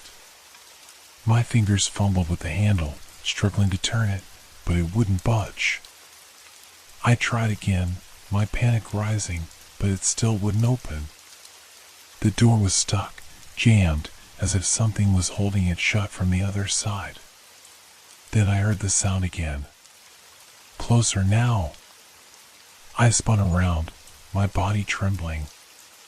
There, just beyond the living room, in the dark hallway, a figure stood in the shadows. It was tall, too tall. And its shape was wrong, distorted, like a silhouette that didn't belong. I couldn't make out its features, but I didn't need to. The way it loomed in the darkness told me everything I needed to know. It wasn't human. I stumbled back, tripping over my own feet as I backed away from it, my breath shallow and fast. My mind raced, trying to process what I was seeing. The thing didn't move, but I could feel it. Its presence filled the room, suffocating me, pressing in on all sides. And then, from the depths of the darkness, I heard it again, faint but unmistakable. The voice. "You should have listened," it said. "Now there's no turning back." I turned, frantic, my heart pounding in my ears. I had to get out. I had to escape. But the door wouldn't open. The figure in the hallway moved, just a little. It shifted, its form stretching, twisting unnaturally as it took a step toward me. The sound was faint, like a whisper carried on the wind. I looked down at the phone in my hand, as if it held the answers, but I knew it wouldn't help. There was nothing I could do. The warnings had come. The price had been paid. And I had nowhere left to run. The figure took another step, its movement deliberate, slow, like it was savoring the moment. It was getting closer, closing in on me. And then, as I watched in horror, its shape began to change. The darkness around it shifted, solidifying into something that felt all too real. I saw its eyes, my eyes, staring back at me. They were wide, dark, and empty. It wasn't just a shadow. It wasn't a figment of my imagination. It was me. The price was paid. And I couldn't escape. I couldn't breathe. My body felt like it was weighed down by the air itself, each breath coming slower, more labored. The figure in front of me, stood unmoving, its hollow gaze fixed on mine. The space between us felt like an eternity, but every second stretched further and further until I was sure time itself had stopped. It had my eyes. It wore my face. It was me, but it wasn't. The eyes in the darkness were cold, empty, like black voids that saw through me, through everything. I opened my mouth to scream, to do something, but no sound came. My chest tightened, each heartbeat pounding in my ears until I thought my ribs would crack from the pressure. The thing in front of me didn't speak, didn't move, except for that unnatural, slow stretch of its shadowy form as if to savor every moment of my terror. For a moment, I forgot everything. The phone, the warnings, the footsteps, the things I had heard and seen. It was like everything had collapsed into this one moment, this one unbearable presence. Then it whispered, "You shouldn't have answered the phone." The voice was mine, but twisted. A sick parody, a mockery of everything that had come before. And yet, I knew, it knew, I couldn't escape it. It had already reached inside me, and I had unwittingly invited it in. I stepped back, my legs trembling beneath me, my skin crawling with an icy sensation. My mind raced, searching for any way out, any possible escape. The door was still jammed, the apartment felt like a trap, there was nowhere to run. The shadows had grown long, creeping into every corner of the room like fingers reaching for me. The thing didn't move, not yet. It just watched. Its eyes, my eyes, they flicked from one corner of the room to the next, scanning everything as if it knew exactly what I was thinking. Every thought, every fear, every whisper of panic in my mind was laid bare before it. It was inside me, controlling the very air that I breathed. I couldn't take it anymore. I had to get away. I grabbed the phone, pressing it hard to my ear, but there was nothing, no voice, no sound except my own breath, ragged and strained. It was as if the world had gone mute, leaving only the oppressive weight of silence. The figure stepped closer, its movements fluid and unnatural, like it was moving through thick liquid. The space between us shrank with every passing second. It was close now, so close I could feel its breath, cold and heavy against my skin. And still, it didn't speak. It just stared. Its eyes, my eyes, grew wider, darker. And then I felt it. The coldness creeping over my body, the numbing sensation that spread from the tips of my fingers to the core of my chest. I couldn't move. It was like the very essence of my being was being drained, siphoned away by the thing in front of me. It was taking me. Slowly, methodically, like it had all the time in the world. "I warned you," it whispered again, its voice almost tender now, like a parent's reprimand. "You didn't listen." The apartment around me seemed to fold in on itself, the walls shrinking, the air growing thick and oppressive. The floor beneath me felt unstable, like I was standing on the edge of something much deeper, something that wasn't just physical. I had listened. I had heard the warnings. I had heard the voice on the other end of the phone. But I had been too stubborn, too foolish to understand. It was too late now. I had sealed my fate the moment I ignored the first call. The moment I stepped out of that safe cocoon and into the unknown. The phone slipped from my hand, crashing to the floor with a dull thud, its screen shattered. But I couldn't look away from the thing. I couldn't escape the eyes that held me captive, the eyes that I knew so well, but had never been so foreign. I was suffocating. My heart pounded so hard I thought it would burst from my chest. And then, with one last step, it was right in front of me, its shadow swallowing me whole. My vision blurred as I felt my knees buckle beneath me. My entire body went numb. "I'll see you soon," it murmured, the last words I would ever hear before the world went completely black. The phone call had ended. But it wasn't over. It would never be over.